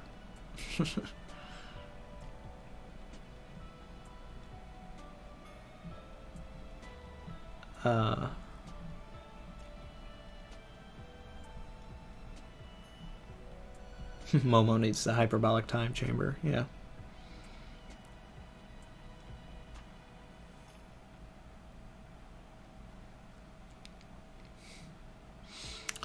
Jeeker, the longest theory I remember from 2013 is Samurai Gandhi having the Shodai Kitetsu. Not very important, but I think this one is 90% likely to be true. Yeah, so that would be the top iteration of the Kitetsu line.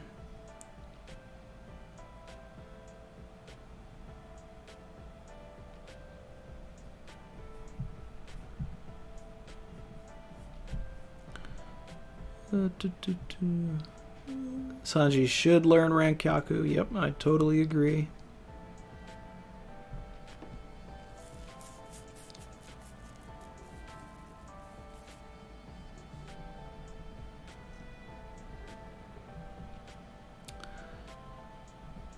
Andrew Hunter says, Randy, can you shout out my Twitch channel? Straw _hat _97. There you go. AJ1218 said, I remember a theory that Dragon was on Roger's crew. Yeah, that's bringing back some memories. Yep. Yep. Yep. Oh, yeah.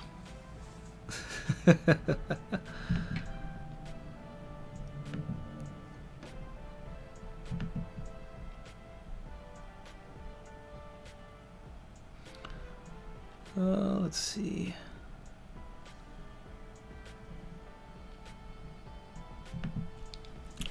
So getting into some post time skip stuff. I remember all of the hype surrounding Bobbin. People thought that Bobbin was going to be a sweet 3 commander, and that he was going to be something of note. Prior to meeting Katakuri and all of that. Speaking of Katakuri, obviously one of the recent things was that everybody thought that Katakuri would be Kaido's son. That didn't pan out.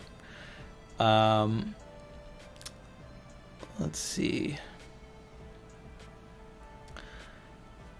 I remember people thought that Rockstar from Shanks' crew would be a Blackbeard spy. Yeah.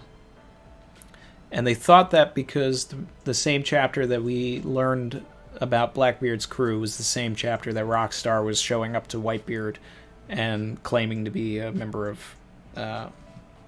Shanks' crew.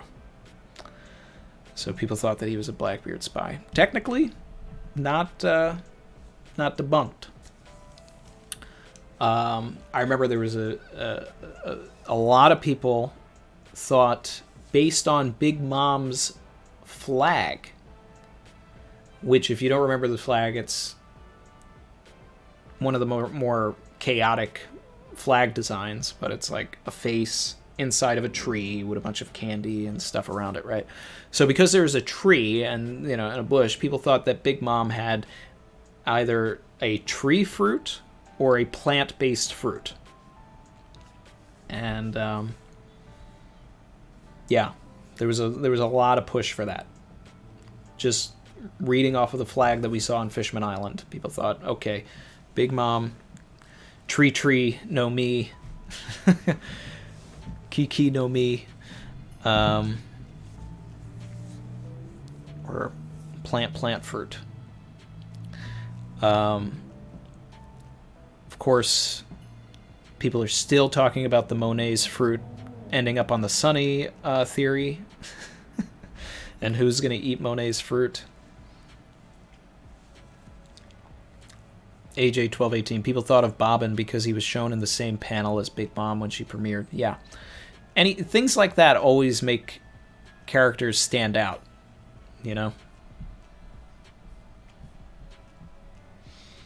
And AJ, thank you for the super chat, my guy. Savage. Outlaw Star. Now that's a series I haven't thought about in a long time. One of my favorites. Still to this day, still one of my favorites. I've been meaning to do a rewatch. It's been years.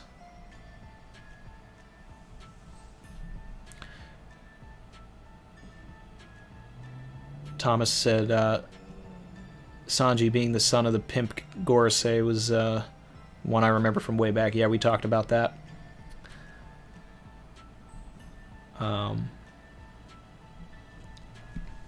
Yamil Diaz. I remember people saying the Big Mom would be an ally because of the Beaver card. Yeah. That was a big thing. People thought that everything that happened in Thriller Bark and that Lola spoke so highly of her mother that they had a good relationship, and that at some point that Beaver card was going to come in handy and save them. I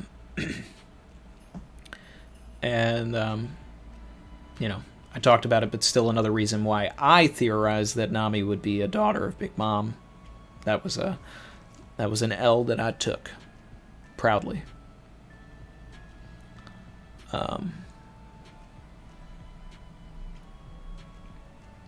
Bishoy Sammy, this stream is legendary. I'm glad you like it.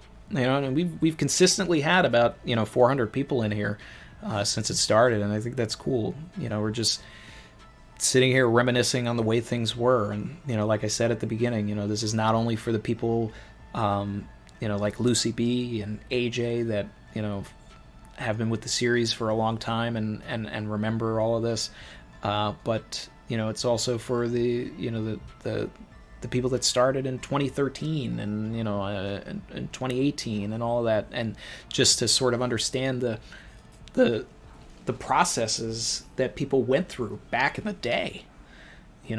Like, you think the weekly struggle is tough now. God. I've been weekly for more than half my life.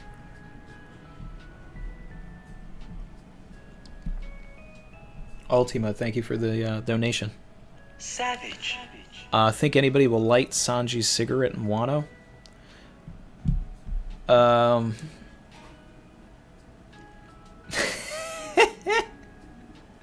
You're referring to Skypiea? Thanks for the light. Oh man, I love that moment. I have that moment immortalized in a statue here.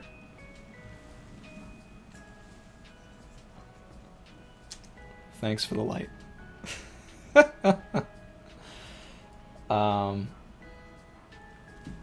Probably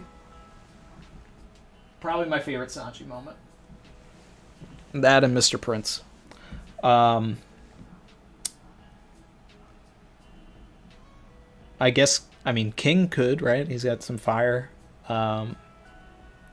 Kaido. If he took a full Boro breath. Just imagine a rehash of Thanks for the Light, but Kaido hits him with the fire, and he's just there. Yeah, thanks, I needed the light.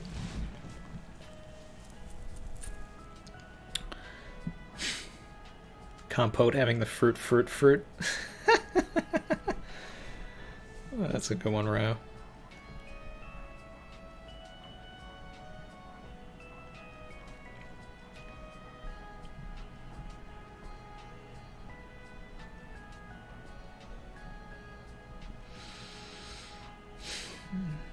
Yep, there was the whole Snow Bunny carrot theory that she would eat Monet's fruit. Personally, I'd love to see Vivi eat Monet's fruit.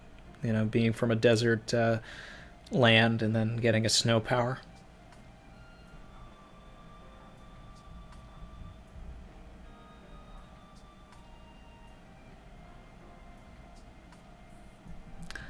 Reese, good point. Coincidentally proven theory. People claim that Big Mom was a cannibal because of her first appearance.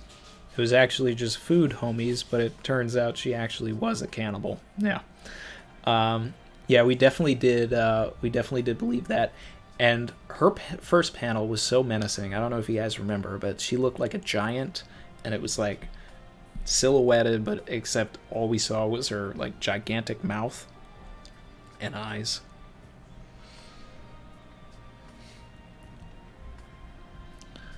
Brandon King. Randy, what do you think of Cowboy Bebop? It's a classic. Love it. Definitely some really great episodes. I'm looking forward to the live action. You know, some set pictures leaked from the set, and the costumes look great. I love the cast.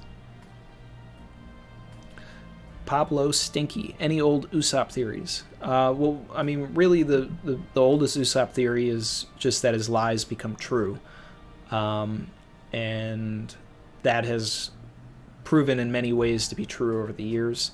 One of the biggest theories about Usopp that I've liked, that I've seen, that is not mine, is that he could actually be a descendant of Mont Black Nolan. And that would be cool. I'd like that.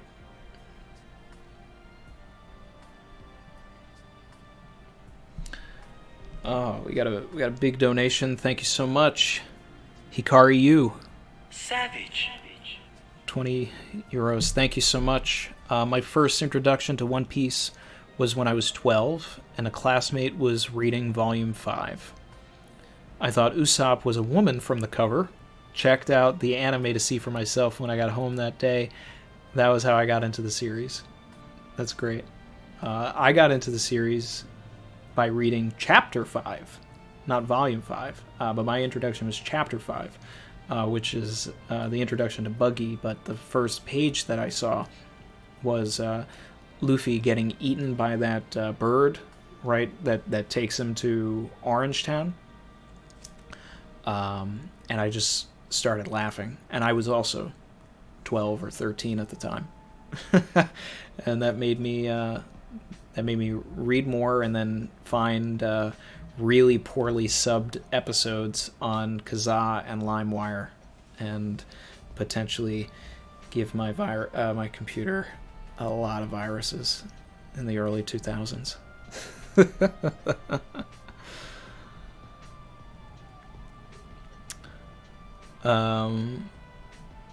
Oh yeah, so Blackbeard. Yeah, and Galaxy Vita has been waiting for me to talk about this for a while.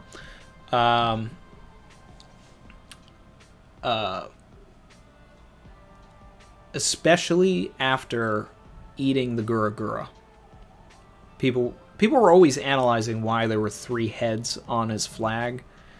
And, you know, there's stuff like, oh, is he 3 people? Does he have a Cerberus devil fruit? And even in Thriller Bark, when we saw the Cerberus, that also sort of like gave credence to the Blackbeard idea, because there was a Cerberus in the series. So basically the 3 heads of the Cerberus would then Blackbeard in his base form would be this the first fruit that he ate would be like this ancient Zoan dog fruit, giving him 3 heads, and then he just feeds the darkness fruit and the Gura Gura to one of the other heads. That's a long-standing headcanon theory in the community that I've seen for a very long time.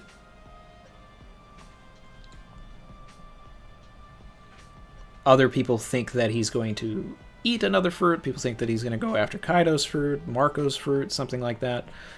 I like the idea that he's always had a fruit that allowed him to eat other fruits. It's just better, you know?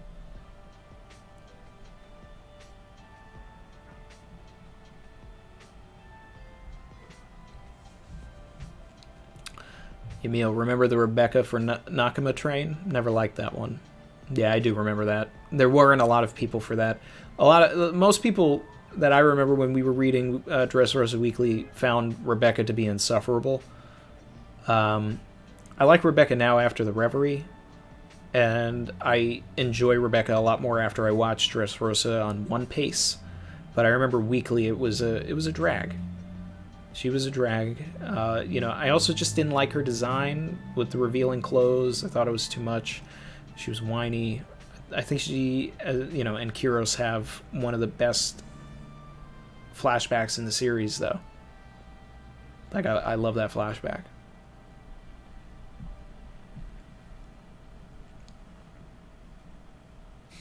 AJ1218. Carrot belongs in a stew, not on the Straw Hat crew. Savage.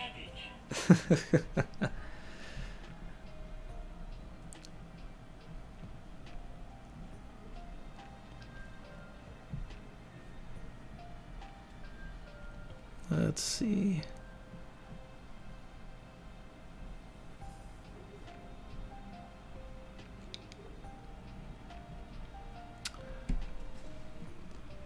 Lodero asks, do you remember what people's initial reaction to the G8 arc was? So I do, because I was watching weekly at that time. Yeah. And I also remember I might have even done a little bit of, I'm pretty sure I did do some QC work even on that for Kaizoku fan subs for the G8 arc. People thought it was very funny. They thought it was the first filler arc that actually like captured the Straw Hats. You know, up to that point we had garbage. You know, the Apis arc, you know, which negated the whole idea that Zoro can't cut steel, but you know, there's this scene in the Apis Warship Island arc where he's like, Luffy's like, hey, can you cut steel? And Zoro's like, of course I can. And he cuts steel, but then, you know, 40 episodes later, he's like, I don't know how to cut steel, but at the end of this fight, I'm going to cut steel. And it's like, those are the things that the, you know, and by that point, when they were doing that, Oda had to have been past that moment or at that moment. So that was a big misstep, big misstep by Toei. You know, then there was also the Goat Island arc, Rainbow Mist. So there really wasn't any good filler in One Piece until G8. So what you had was a compelling villain, and you know, and it wasn't even really a villain with Jonathan. The Condoriano stuff, hilarious, still a meme to this day, which is even more hilarious. And yeah, people liked it. People still like it.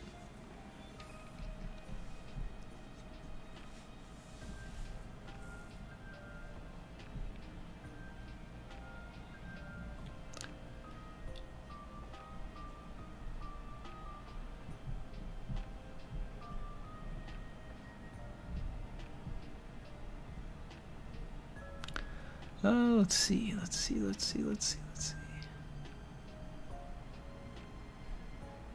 Gaimon best filler. Gaimon is canon, my man. Chin. You know?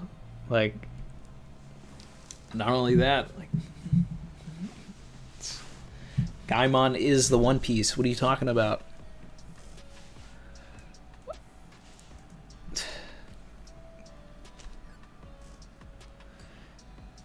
Got a super chat from my guy Anthony Phillips. Savage. This man legit has turned his dreams into reality. Actual Pirate King here.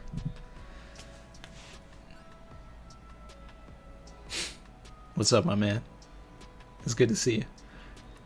Now, this is someone I actually know in real life. So I appreciate you dropping by, brother. Yeah, man, you know, like, my boy Anthony, you know, we go back all the way to college, and you know, around that time, I think God,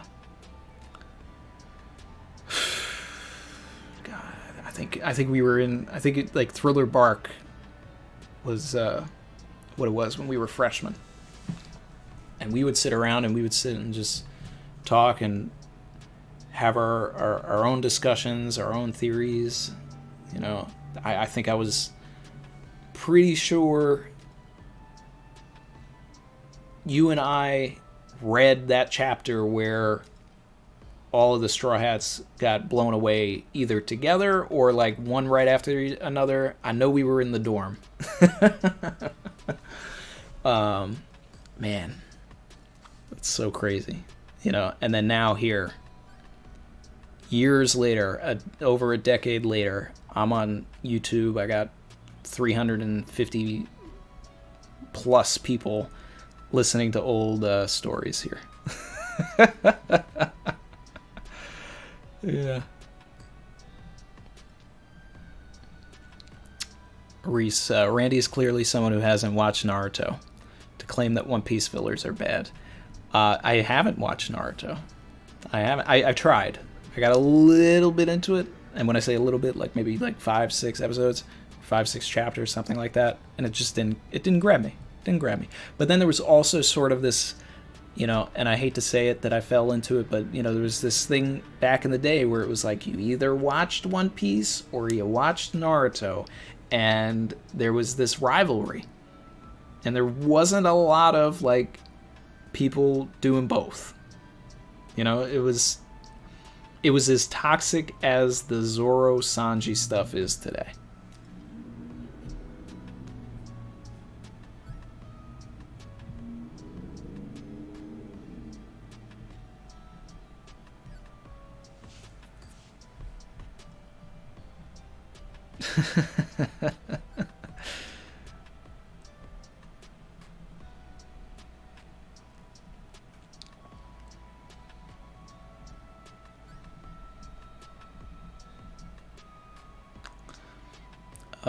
Black Dan says, talk about Thriller Bark. You skipped it. So, Thriller Bark.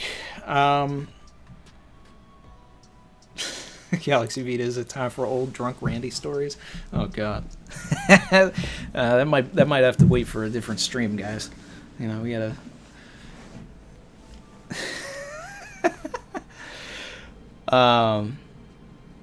So Thriller Bark, right?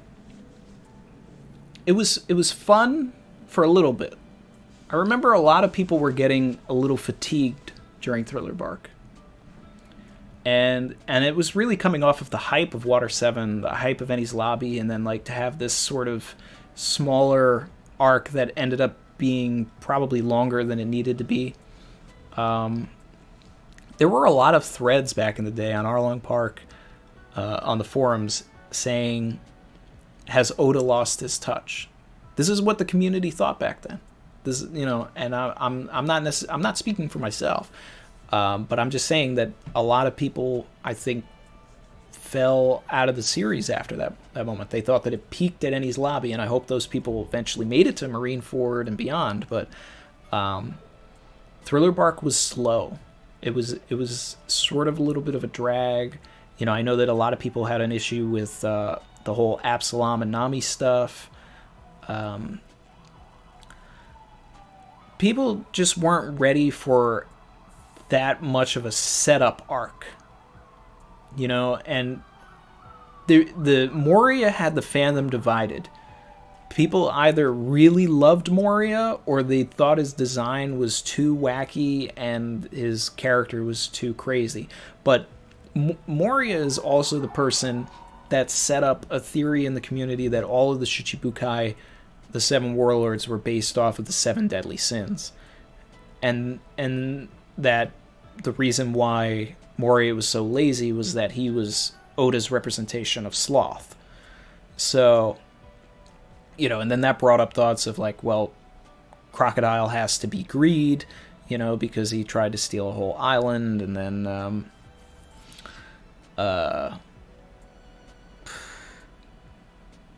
what were the other ones that people said? Mihawk pride.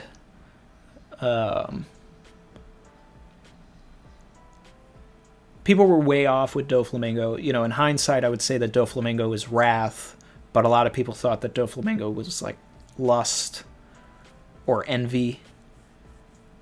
And yeah, there's just those were like a lot of the sort of discussions that were being had at that time. Now, I remember when we got to the end of Thriller Bark, and things started getting crazy, and like, you know, Kuma ended up showing up. That's when people like started getting a little more interested in the arc, and the discussions started to pile back on, because people were very confused about Kuma's powers in the first place. People didn't understand them, myself included. They were the wackiest powers in the series at thus far to that point. So, it was wild. How can he send Perona somewhere crazy, and how can he also deflect these things with his paws? Yeah, so people didn't really understand all of that, but we were excited for the drama, myself included. We were excited for the drama. You know, now the Straw Hats are, you know, they're losing. This is kind of the stuff we needed. Eventually, we would really get it in Sabaody. The nothing happened moment set the entire community ablaze. You know, that was a pretty, you know, it's still to this day a goated moment for Zoro. But even more so, there were discussions about Sanji's line at that time, where he was like, at the end of all of this, I'm going to be the person that is going to be the most wanted, you know, something along those lines. So that started to really, you know, make people dive deeper into Sanji and like look at that North Blue stuff, look at other characters that, you know, have been revealed to be from North Blue, try to tie things in. Are Sanji's real parents wanted as well, you know, and then that started a lot of that stuff. You know, I remember people talking about Brooke's flashback. People loved the Laboon reveal. People loved that Brooke made Laboon relevant. I love it. The community loved it. You in the chat, I know you loved it. But yeah, you know, that was that. But there was just a lot of people were not ready for such a setup arc at that time, because that's what it was. It was setting up Wano also. It introduced us to the idea of Wano. It told us about Kaido. It brought back the Wanted story, the one shot that Oda did before he made One Piece by bringing Ryuma in. It seemed like Oda was cramming 3 arcs into one because he wanted to get to a certain point. And I still feel that way. I still feel like he crammed 3 arcs into one. But, you know, on my rewatch with One Piece, I liked the arc. But I was one of the people that, you know, until Kuma really started playing a role, I was hesitant about it. I was like, I don't know. I think this might, and it's crazy too, because it's like, you know, my birthday's Halloween, so like I was like automatically drawn to Thriller Bark design wise. I was like, oh, this is cool. Like there's this whole like Halloween Tim Burton thing going on.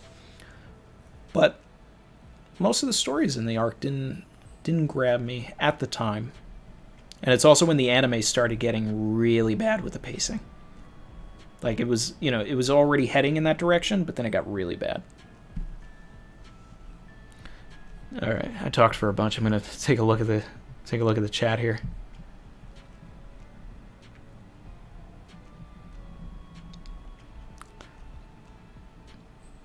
Matt Stefanowitz, Naruto versus One Piece was more toxic than any debate that takes place today.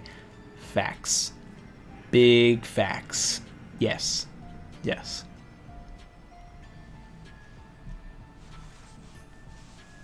Brandon King, yep, people were blown away by the Laboon reveal. They loved it.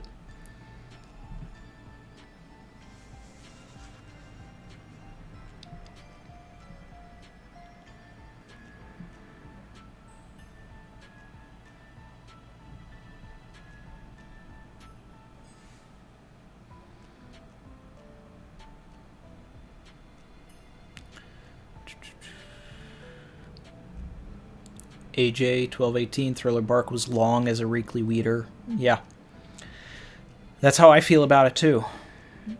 Ryo says it's underrated. I agree with that. It is an underrated arc.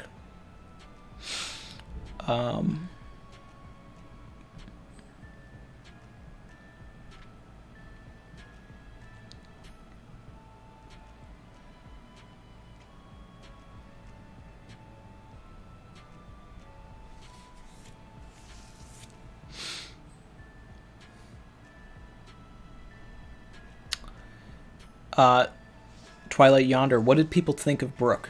So this was an interesting thing, right? Because, we had just gotten Frankie. We just got the ship.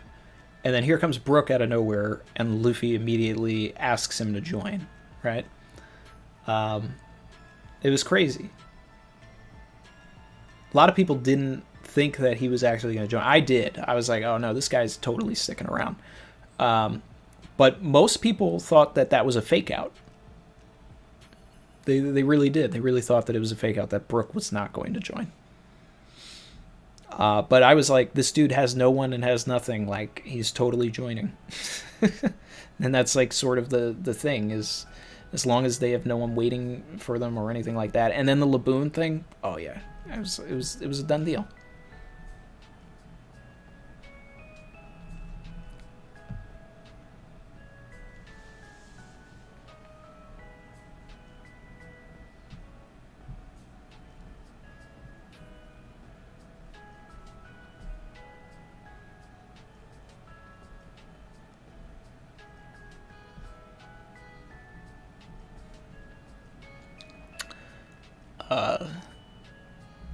Cigar Kumar, any new theory videos in the works? The law being in sword theory blew my mind. Appreciate that. Thanks for saying that.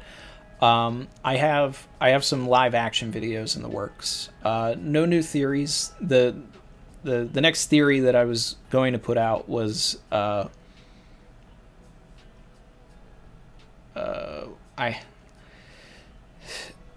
just say that BDA, because I still want to keep this anime only for the time being, but I'll say that BDA put out a video about it, and it's something I've been talking about in a lot of a lot of weekly videos and all that. But there was enough evidence to talk about it, but BDA just put out a pretty good video about it.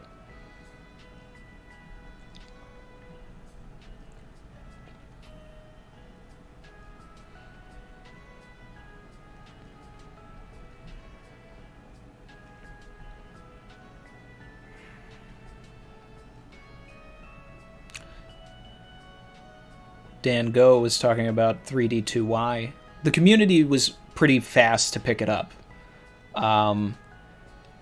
It wasn't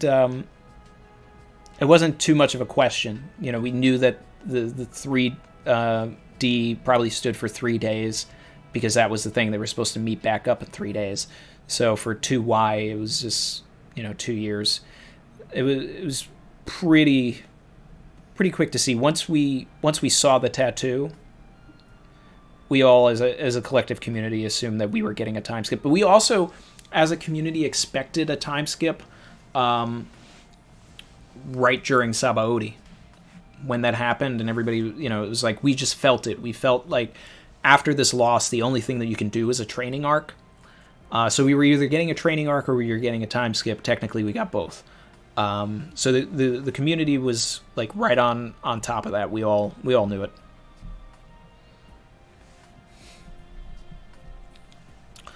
Enigma Sword, thank you for the donation. Savage. Do you ever think we'll get a new One Piece anime after the series ends? Either a recut like Dragon Ball Z Kai or a full remake like Full Metal Alchemist Brotherhood? I would hope so. Especially to update the animation for East Blue all the way to the end of Skypiea. Before the 720 HD switch for Davey Back fight onward. I would hope that they do it while, before Mayumi Tanaka retires, so that we still have the consistency of Luffy's voice at the very least. She has expressed that she does want to retire, and has been pressuring Oda to finish the series so that she can retire. And has even threatened to just, try and train someone else to take up the role. But I hope she does finish it out. Or, if they can just use the old sound files and use that to create a new series. I think they're either going to jump on it right away or they're going to wait a couple of years to do it. I almost want a different studio to tackle it. I'd like to see what a different studio could do. You know, Toei's been great, but at the same time, you know, I would also like them to go back and put elements of hockey in. You know, like update the series. Like, there's no reason that Tekkai shouldn't actually be armament hockey. You know, so like when they're doing their Tekkai, it should just be armament hockey and go black. And in Marineford, people should have black arms and black weapons and all types of stuff.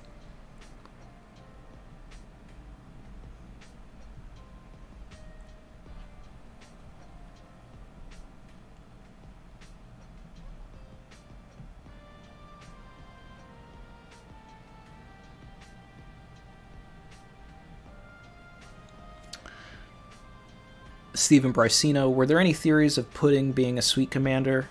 Nothing of note. You know, I mean, I'm sure someone somewhere probably said it or anything like that, but no one really expected Pudding to be a fighter.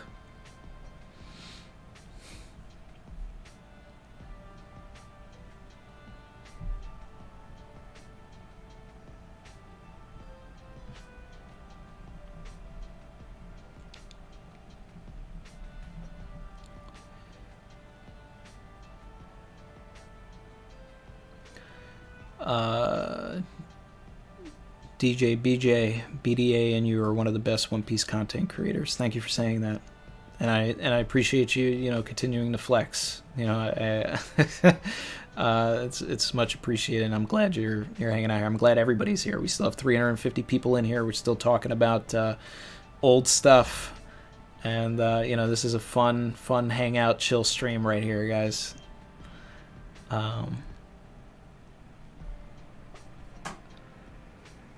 Someone had to go. Oh, Jeeker.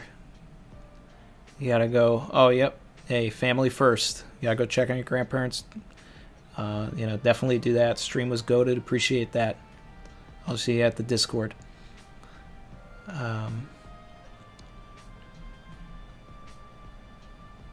Sebastian Reyes, thank you. Thank you. Ryo. Thank you, my guy. Savage. Sebastian Reyes, I really appreciate your work and your channel and agree with everything you say.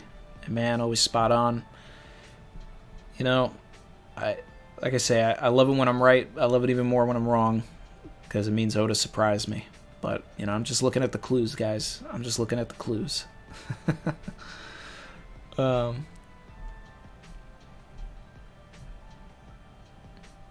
Brandon King, what did people think of Rayleigh Weekly? That was a moment. That was a moment. You know, here is the right hand of Roger. What is he going to tell us? What are we going to learn? What reveals are we going to get? Is he going to say something about One Piece? Is he going to say something about Raftel? Because we didn't think of it as Laftel back then. It was Raftel. You know, is he going to say something about Raftel? What sort of power does he have? Does he have a fruit? You know, man, what a time. What a time to be alive. People loved it. It was great. You know, it was chapter 500. It was, you know, it was a monumental thing to begin with. It was like when we had chapter 1000, but it was chapter 500, and then Rayleigh is revealed. And it's like, oh man, we're getting into some stuff. We're getting into some stuff. And that's why Sabaody's goated. That's why Sabaody's goated. For many reasons. But, you know, Rayleigh is definitely a contributing factor. The ending is the biggest factor.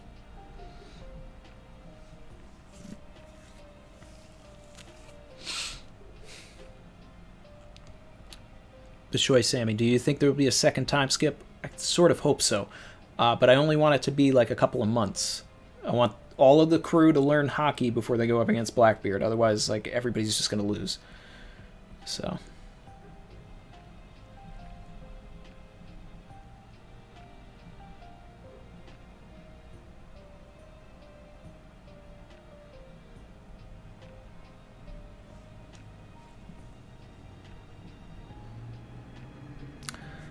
Ray Kaminari, I want to know Randy's Straw Hat rankings. I recently did that in the Discord. I don't remember what I said, and it might be different than what I'm saying, but 1 is Vivi, 2 Sanji, 3 Frankie, 4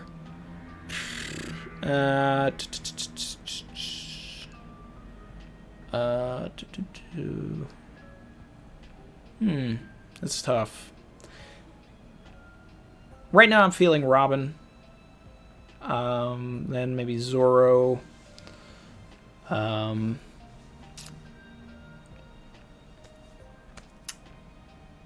guess Nami, Luffy, Usopp. Oh, you know what? Actually,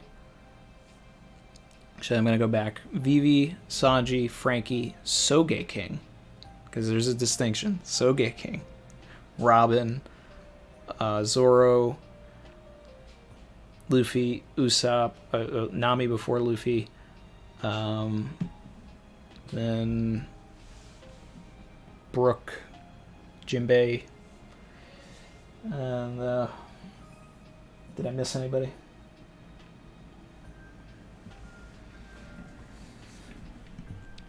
And then probably zombie tree, zombie horse, and yeah. Reese had to leave. All right, see you, Reese. Also have to go catch up with the rest later. Thanks for making the stream a lot more fun, and thank you, Randy, for making it great. Another one. Thanks for dropping by. We got some super chats here. DJ BJ, Diaper Fund and Wipes, thank you so much. Savage. Much appreciated. Michael Lacoste, thank you. Savage. I feel like Thriller Bark is the Age of Ultron of One Piece. Suffered for being a middle timeline story, more about setups than payoffs, but in hindsight, yeah, mind-blowing. I agree. Actually calling, obviously I'm a big film guy, and, I love superhero stuff, so I totally get that, and I and I even watched Age of Ultron again recently. Chrissy and I, we did a whole rewatch of all of the Marvel movies, either prior to Mars getting here or right when he first got here. Can't remember. Either way, we watched them all again, and I liked Age of Ultron a lot more now than I did when I first saw it, and that's also how I felt about Thriller Bark. I liked it a lot more now because of all of the payoffs that happened, rather than going through it weekly. One Big Dingus, thank you. Savage. Are there any big reveals that left you disappointed besides Ace and Roger that you mentioned earlier? I know I've had a few over the years. So yeah. I mean, my biggest disappointment in One Piece is Pell living. And then like a lot of my disappointments have been corrected. I had initial disappointments, like I said, with Ace and Roger, with Luffy and Dragon being related. A lot of the stuff with people being related, I kind of was like, where are we going with the story with this? But eventually, I stepped back and I looked at everything. Like, obviously, it makes sense that Dragon is Luffy's father because he saved him at Logtown. It works in the story that Roger is Ace's son. The Rouge thing with the 20 months in the womb, that is still something that kind of bugs me until I get that more of an explanation on that. Other than that, I'm pretty on board for whatever Oda's doing.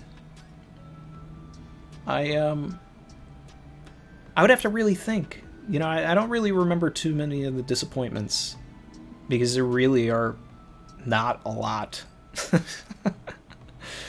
Point blank. Vivi not joining. Gah. But she will. She's coming back.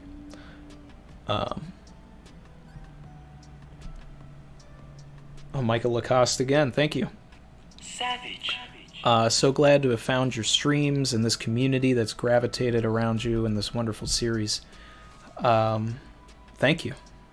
Thank you so much. You know, I'm happy to have everybody here. We still have 350 people in here, which is like just mind-blowing to me.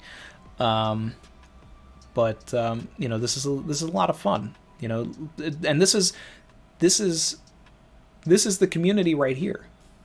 Because I didn't think to do this, but you guys did. You guys said, "Hey, you know, you've been around, you know, with all of this for a while. Why don't you just talk about it?" I was like, you know, all right.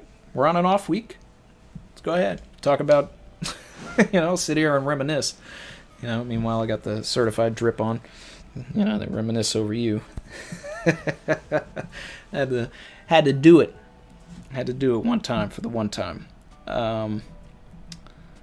So let's see.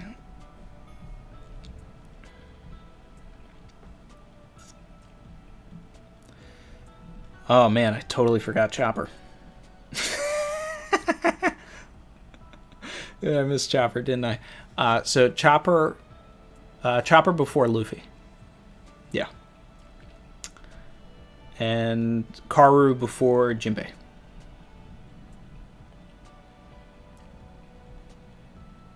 Chopper got chopped.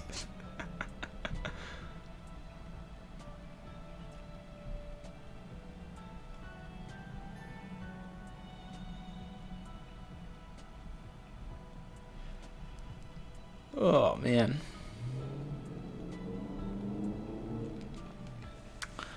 The renowned fable, your son's name is Mars, like the candy bar or the planet? Well, both. Yeah, it's short for Marshall, which is my middle name and a nickname that I go by as well. So he's Mars Jr.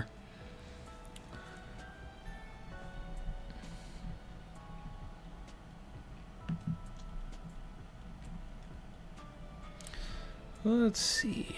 Anything else?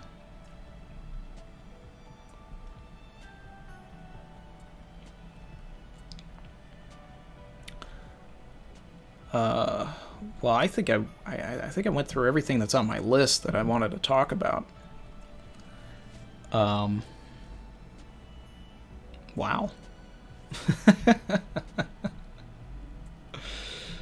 Let's see.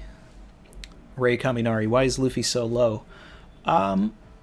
It's not that Luffy is low. You know, I love Luffy. You know, I mean, the reason I got into the series was Luffy. But I've always been a fan of the side characters. You know, I'm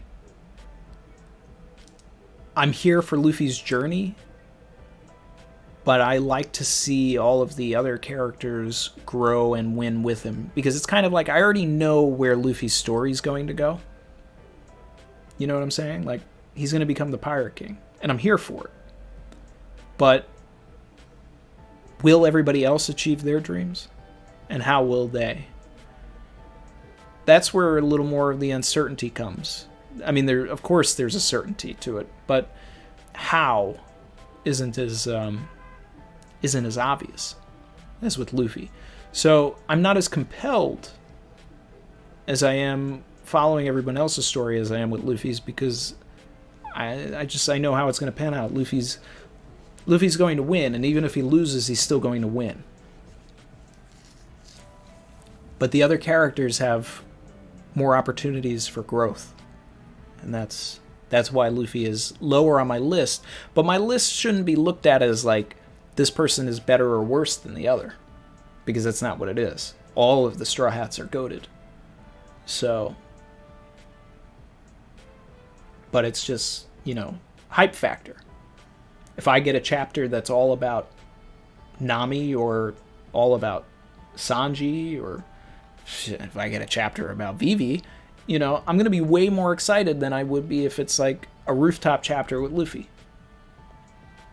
Now, that may be different for a lot of you, but that's just where I'm coming from, because I'm just more in tune with everyone else's stuff that's going on. Not that I still don't get excited when there's a Luffy chapter. Yeah, of course I am. I'm still hitting the Roy Williams slide into the locker room, guys. Don't worry.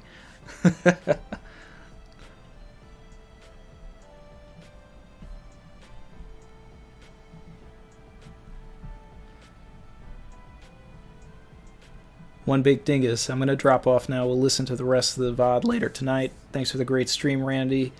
Blackbeard is Cerberus for life. I appreciate you coming through, dingus. I don't know a bigger dingus than you.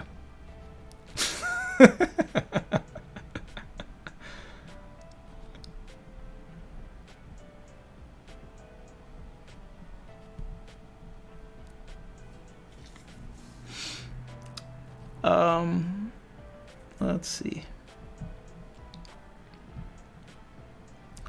Ultima, thank you. Savage. Logia crew member theory, that's an old one. Well, I mean, the oldest theory actually goes back to an SBS that Oda had, which is like the 2-9 theory, where they thought that someone was going to get Kuma's fruit, Nikyu, because everyone else in the crew that has a fruit have the numbers 1 to 10. Even when I was going on Arlong Park and like trying to look at some old stuff to jog my memory on things, I saw someone bring that up, like going as far back as like 2008. So whatever the last fruit for the crew is, it's gonna have something to do with the numbers 2 and 9. But the Logia fruit theory, I mean, really, that's why people thought that someone was going to get the snow fruit, whether it was going to be Nami, whether Carrot was going to eat it. I don't know. Like I said, I would rather VV8 it.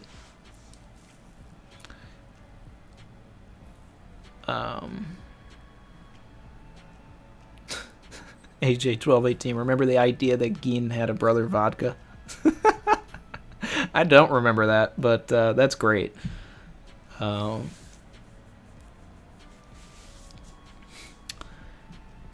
And yeah, and then AJ again with facts. For anybody asking me, why someone was so low or anything like that, like if I was giving you my Dragon Ball Z rankings, like Yamcha and Tien are my like 1 and 2. So, that's I like different characters. We got some other super chats here. Savage. Christian Barraza. Thank you. What do you think of Jack possibly being a good guy, doing just enough to satisfy Kaido's demands, but never fully following through? No, I think that Kaido looks at Jack as if he's his son. Maybe the true son, if you will, of Kaido. There was a recent moment and a dialogue between the two of them where it showed that Kaido had compassion and cared for Jack very much. So I think that Jack, out of any of them, is probably the most loyal.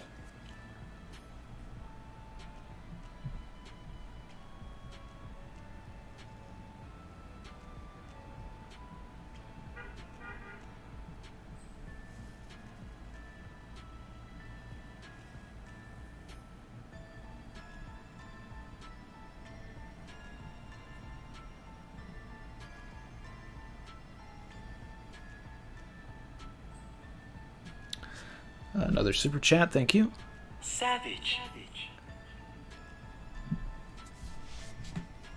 Dizza the Ghost. How did the community react to new Straw Hat power-ups? Luffy's Conqueror's Haki, Zoro's Ashura, etc. Were there any power-up theories you really wanted? Well, I remember when the time skip happened, I think one of the biggest theories was that one of the crew members was going to come back with a fruit. This was something I forgot to talk about.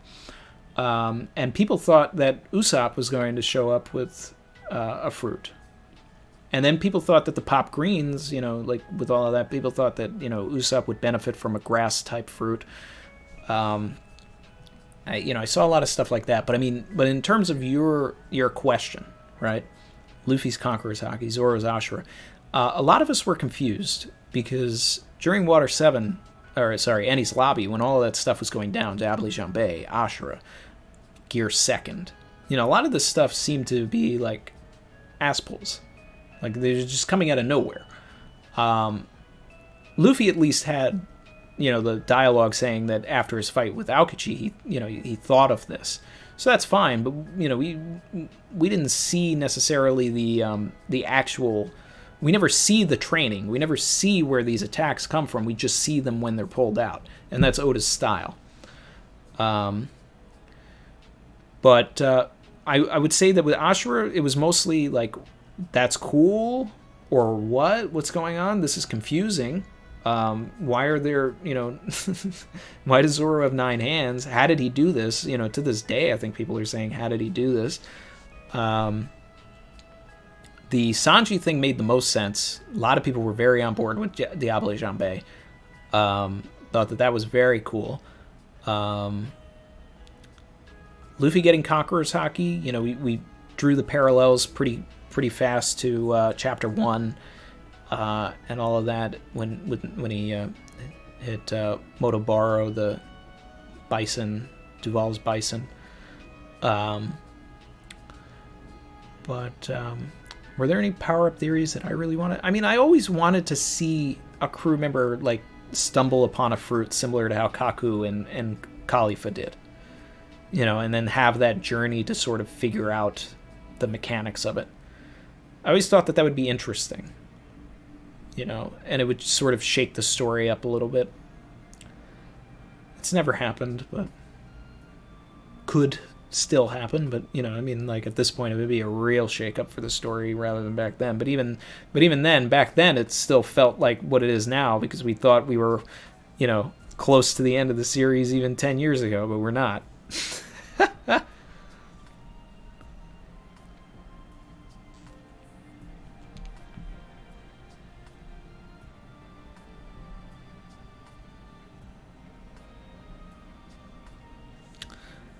Can we talk about what Blackbeard is going after? I believe it's Sabo, says Andrew Hunter.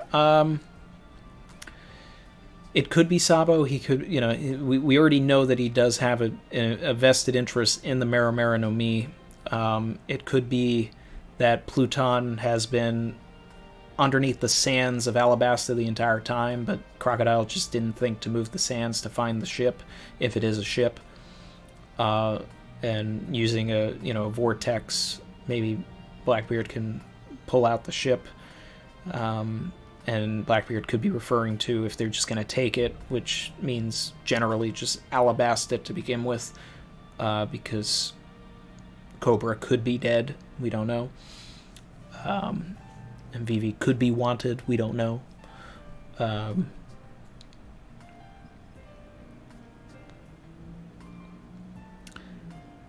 Yeah, that's yeah. It's all very up in the air. I can't wait to get an in-between chapter between Act 3 and 4. Dorian S., I'm out. See you later. Love the stream. I'm Orihara on the Discord, by the way. Oh, okay, cool. Thanks for dropping by. Glad to see you.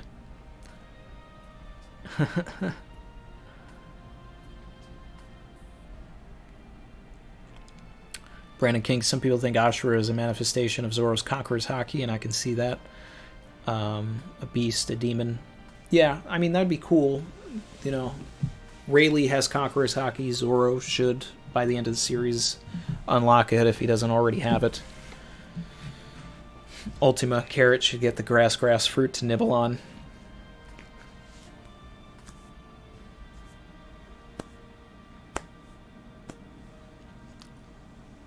As you'll see here, she is still not standing upright. All right, so we got still got 340 people here. I think if we have any anime onlys in here, you know, maybe we start talking about some new stuff real quick, and then maybe we wrap it up. I've gone through all of the old theories that I had in a list here. You know, so I'm gonna, you know, guess I'll, you know, just, you know, we can talk about some new stuff if people want to talk about some new stuff relating to Wano and Onigashima.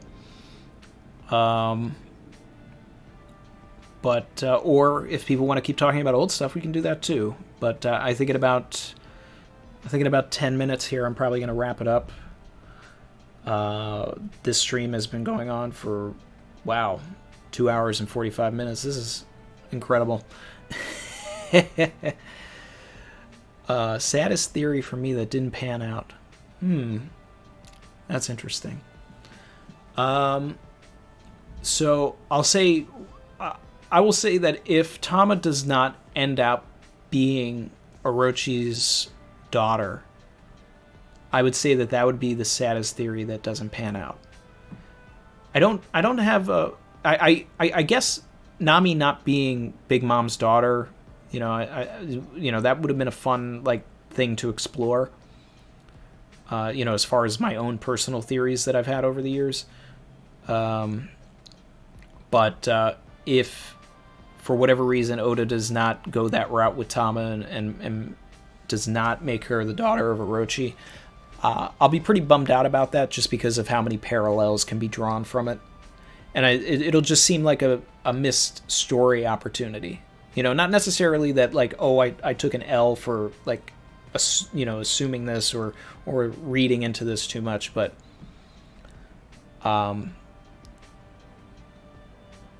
the relationship between the Kosuke clan and the Kurozumi clan is so storied, and the relationship between Momonosuke and Tama is exactly that as well. And I think that not having that happen, it will just muddy things up, and it'll just make Tama a unimportant in the big scheme of things. And I think that she's more important than that.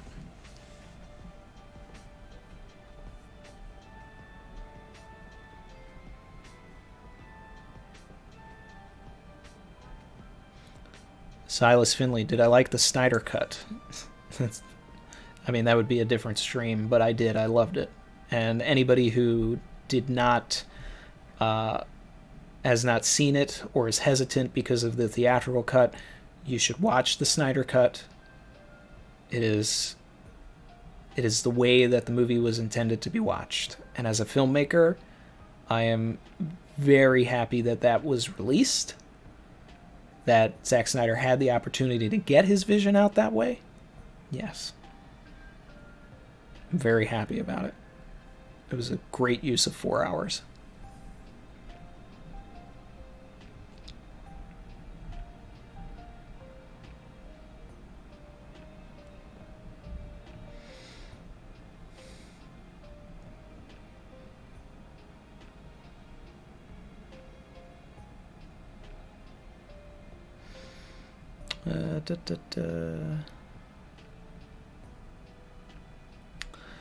Rei Kaminari, this saga is the Four Emperors saga, and according to Oda, 2021 is Shanks' year. Also, Wano seems like the climax to this super saga. Do you think all of the Emperors will be in Wano by the end? I don't know. I mean, Blackbeard and Moria have stake in this fight, so I think that at some point they should show up. And if Blackbeard shows up, it would be sort of a missed opportunity to not have Shanks there and draw a panel where all four of them are, like, together. And, it would be a moment for sure, one that would, like, likely have never been duplicated before. But if that happens, it'll feel a little too bleachy for me. A little too just for the hype. And I think Oda's bigger than that. So I think Shanks is going to have his own story. And I don't think it necessarily needs to happen here in Wano unless Oda is really gung-ho about ending the series soon. Then yeah, it'll happen.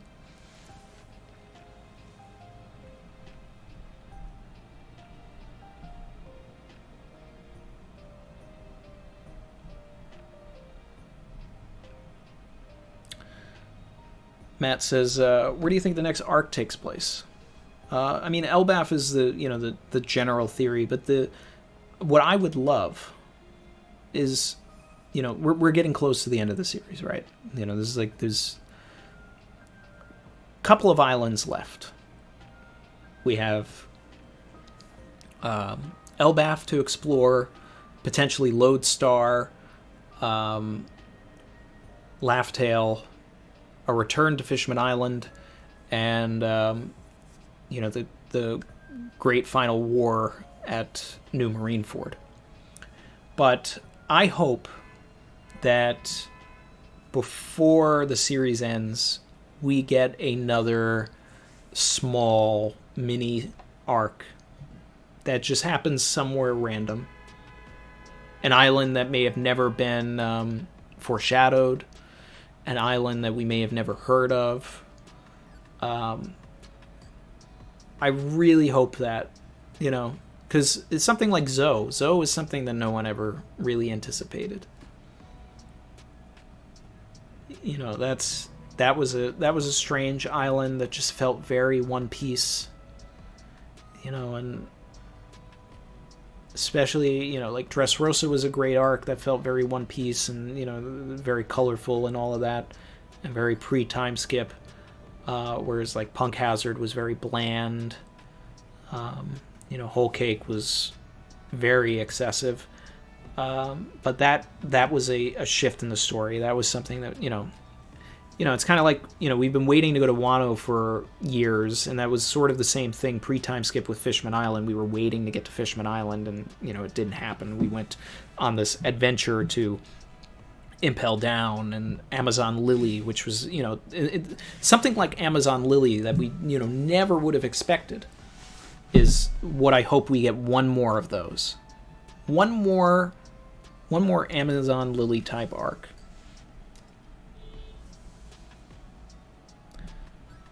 Ben DeGear, thank you for the diaper fundo. Savage. Appreciate it. Thank you.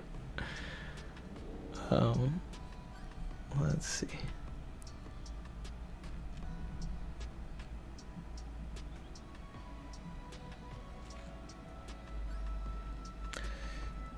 Juan Sec. OP YouTubers really think that the fake Odin is Onimaru or Katarina Devon. It's Conjuro. It's a Conjuro drawing. That's all it is. And I'll take a huge L. I will. I'll take a huge L if I'm wrong. But there's nothing else that serves a narrative purpose more than it being Conjuro. So, that's it. That's it.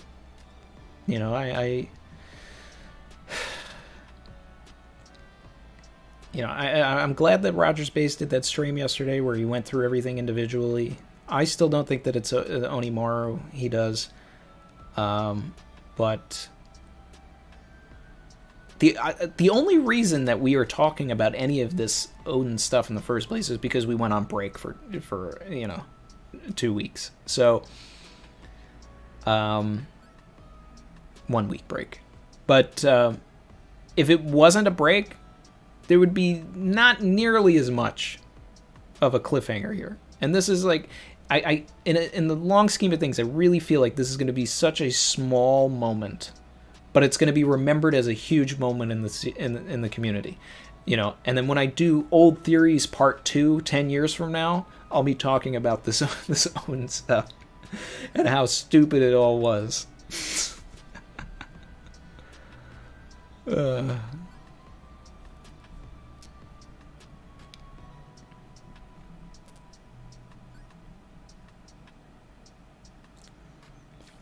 Anthony, my guy, do you think all the Straw Hats will make it to the end, either by death or by leaving the crew? I think someone will die. Yeah. And unfortunately for me, as a Sanji fan, I think that Sanji will be the one to die. Either by sacrificing himself or, something very, heroic and everything, and he'll be goated forever, and anybody who ever talked down on him will retract all of their statements. And the reason I say that is because out of any of the Straw Hats, his goal seems like the earliest and the easiest to achieve. and not necessarily easiest, but you know, some of the characters have very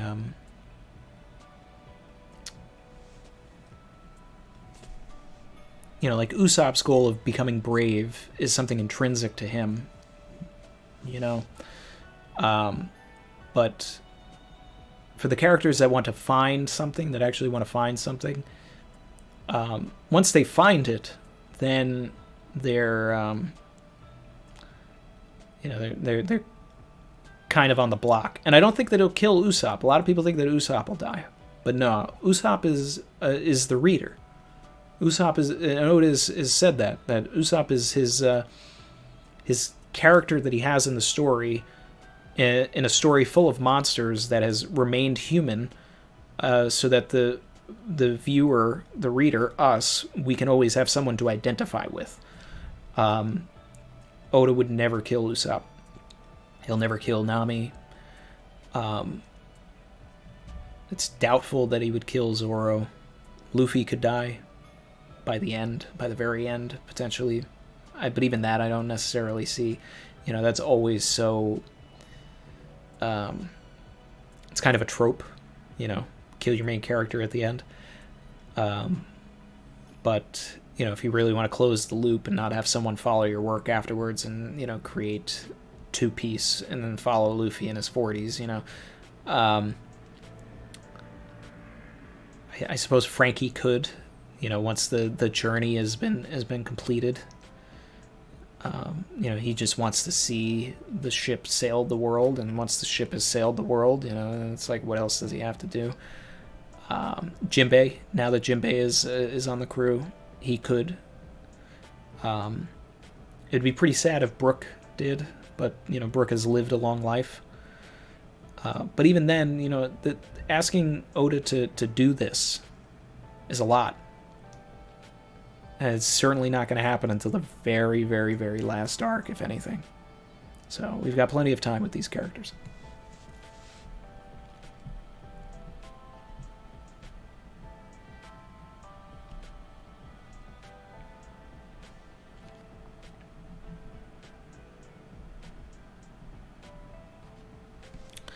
Super chats. Thank you, Yamil Korea. Savage. By that, how do you think it'll change the relationship with Zoro if he does take the sacrifice? Well, assuming you're talking about Sanji dying, I could see there'd probably be a panel of like Zoro like actually crying, and like that would be the thing that like hits everyone home. You know, maybe Zoro calls him by his real name, you know, instead of calling him, you know, like stupid cook or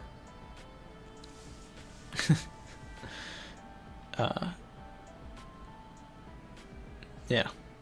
But as far as the community, you know, I think that, whew, man, there would be a big... It would be worse than how everybody felt at the end of Sabaody, for sure. And then Ultima says Savage. that Soge King will die. But even if Soge King dies, he'll live forever in your hearts, which is where Sniper Island is.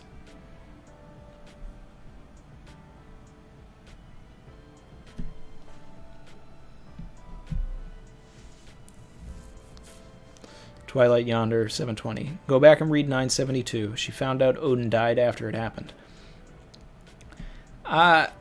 Everybody keeps saying to go back to 972. There may be something to that, but it's not Odin. It's not the real Odin, guys. It's not. Oda's not going to do that. It's going to ruin all of the dramatic tension in the entire arc. Oda's not going to do that. Nobody has anything to fight for at that point. I guess their island, you know, but I mean, like, they're literally fighting for this man because he sacrificed his life for them. So you cannot do that. You can't do that.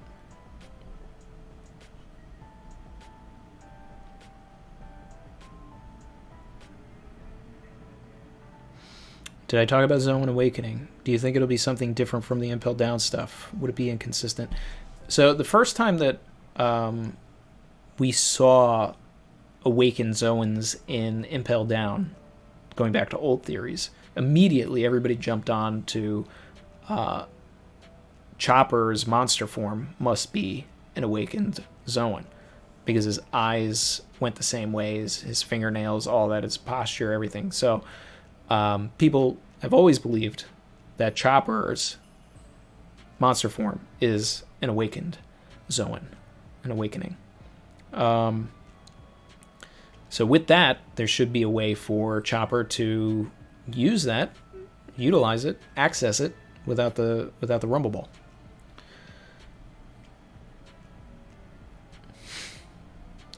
But I think that everything will be pretty consistent.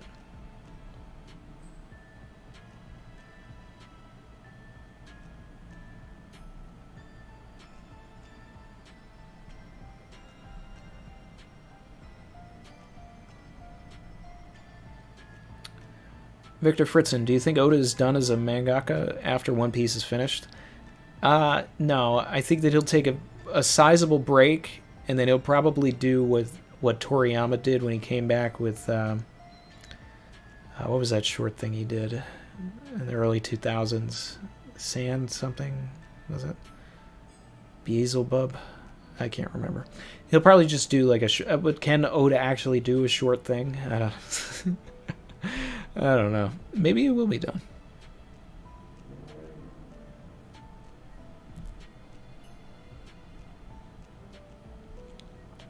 Chin, fourth live action video coming out soon or in May. I was working on it a little bit today.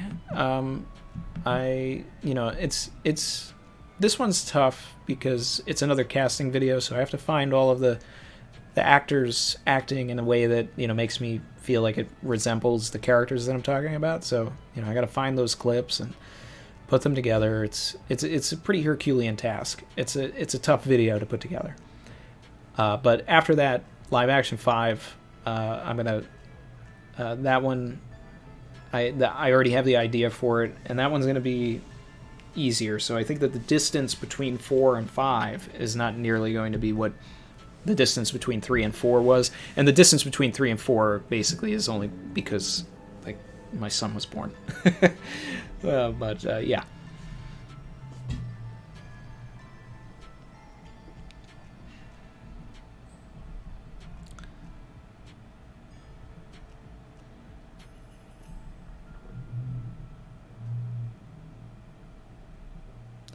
Jeeker, Sanji's death would hit me the most out of any character. He's the character I identify and relate to the most. Same, and I think that that's why it's so likely. And I also say this because since he's my favorite Straw Hat, my favorite active Straw Hat, and I just sort of have this thing where every series that I've ever liked, the characters I like die. I just assume that the characters that I like are gonna die. It's like, all right, well, I really like Sanji, so he must die because it's just how it's gone. Poboy57, thank you for the donation. Savage. In regards to the Odin theories, why are people ignoring 973, where Odin tells Toki about the dawn to come in 20 years? He didn't travel to the future. Yeah, look, there's a lot of stuff that people are neglecting. There's a lot of straws that people are trying to grab at. And I don't have enough subs or enough views on a lot of my videos for people to, hear me when I'm shouting that, sometimes the easiest answer is the answer. And the easiest answer here is a Kanjuro drawing. And that's it. And Kanjuro is going to use that drawing to stab one of the Scabbards. He's going to take this. He's going to take advantage, and it is going to hurt.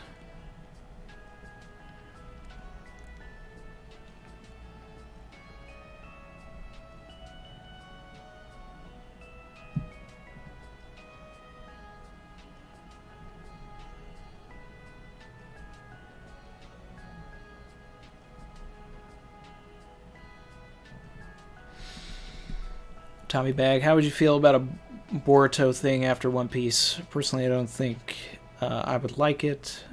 If there was going to be something like that, I'd want it to be like the adventures of like Momo and Tama or something, you know, with them older.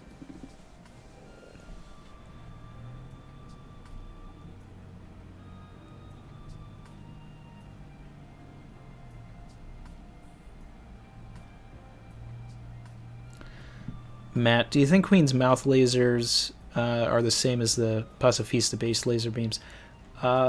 Maybe. I doubt it though, because I think that the government and Vegapunk somehow found a way to access, the lineage factor or the bloodline elements in a way, and it was pretty much confirmed here, with the last chapter that Momonosuke's fruit was made from Kaido's DNA. So that factors into an old theory that people thought even before, I think it was shown that before we even saw the fruit that Momonosuke ate, people thought that Vegapunk had found a way to clone Kizaru's fruit. Because it's the same sound effect, it's the same thing. There's even a foreshadowing. There's a line saying that's just like Kizaru's laser. So I think that Vegapunk cloned Kizaru's fruit hundreds of times, made a bunch of pacifistas that were fixed with Kizaru's fruit, but since it probably doesn't have the properties of a Logia. Like, I don't think that the pacifistas can turn into light, but they can access the light. The SSG is probably something to that effect as well, with this cloning of devil fruits. So that whatever the SSG is going to be characters with potentially devil fruits that we've already seen, and probably a lot of. And that's why that they think that they can replace the Shichibukai.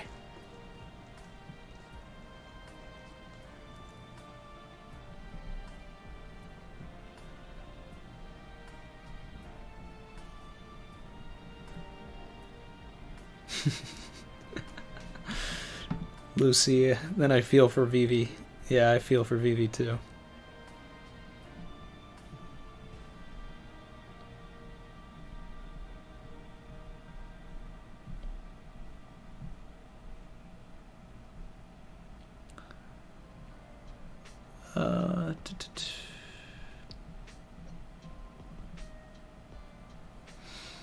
A prequel series would be pretty cool.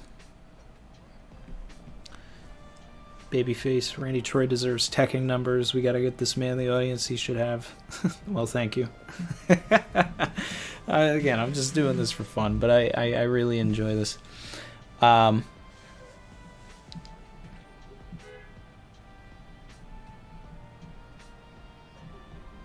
OP spin-off series as teenage Tama becoming a pirate. I'm here for it. I'd watch it. What do I think about Green Bull? I think that he has a plant fruit. I think that he actually has the plant fruit. I know we talked about the plant fruit a lot. There was the theory that Big Mom had it. There was a theory that Usopp would get one, but it makes sense that Green Bull would have it because he's green and he hasn't eaten in a long time, which ties into plants and photosynthesis and all this science stuff.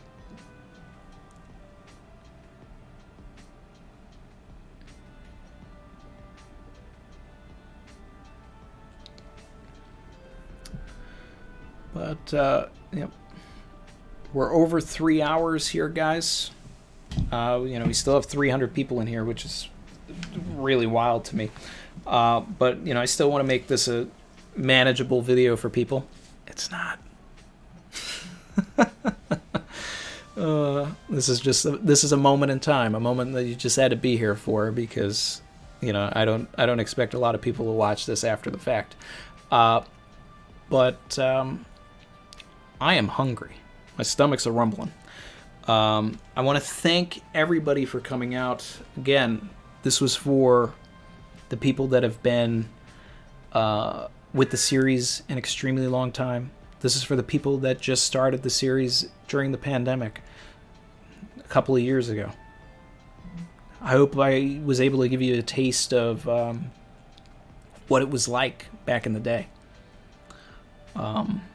That's all I wanted to do. I just wanted to give everybody just a taste of what we were talking about, the thought processes, you know, the times before hockey. You know, what, how everything had to be Seastone. You know, we talked about a lot of theories. You know, it may even be worth at some point doing like a top 10 of the stuff we talked about today in like a more manageable video. I don't even know what I would put in that top 10. Yeah, but, you know, there's other video ideas to come out. And like I said before, when I'm done with Netflix Part 4, I'll do it in a premiere format so we can have a chat while we're watching. We did that with the other casting, and that was fun, you know, when everybody reacting to Ken Jeong for Buggy. But again, I hope that this was interesting for everybody. I'm glad that you guys gave me the idea to do this. This was fun for me. Went down memory lane. My boy Anthony joined the stream. A lot of great stuff. I'm going to take one last look at the chat before I jump out.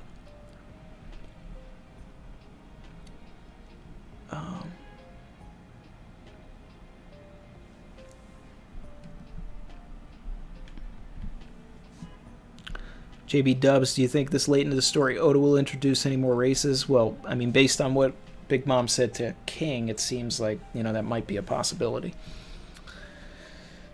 Matt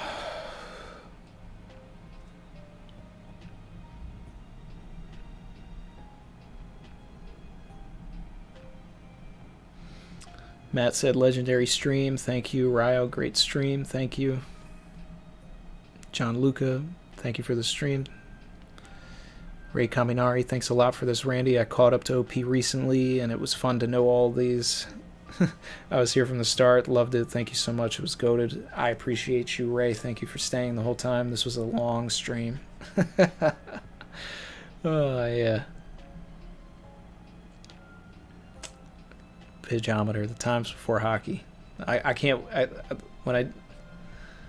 Oh, man. I'm not even going to spoil it. I got something coming. One sec. Randy Troy, King of the Savages. Thank you.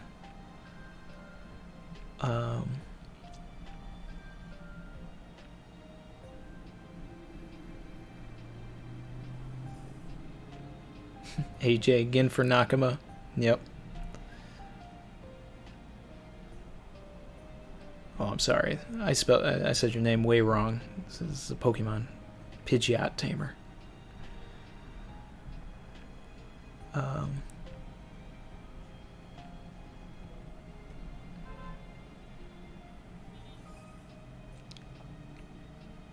Yep. Thanks, everybody. You know, it's just a lot of stuff of everybody saying that they like the stream. I'm glad. I'm glad. That warms my heart. Thank you, everybody. Oda would be proud of this stream's length. Thank you, Jolly D Joestar. Oh, man. All right.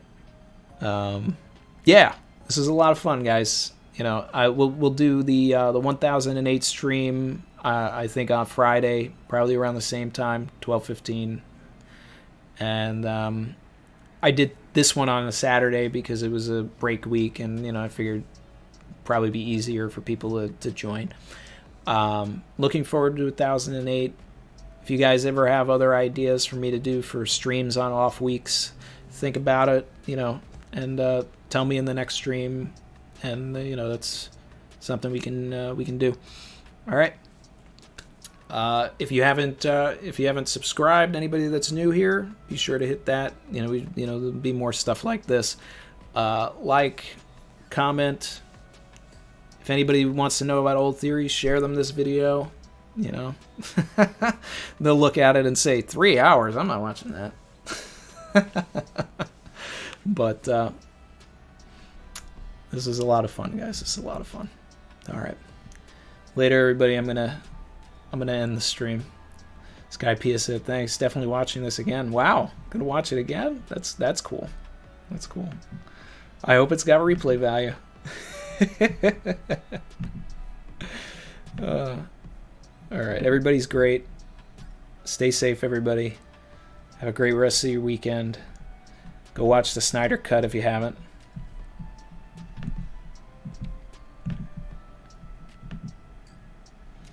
And I'll see who I see on Friday for 1008. Later. Oh, wait. Can't leave without this. Savage.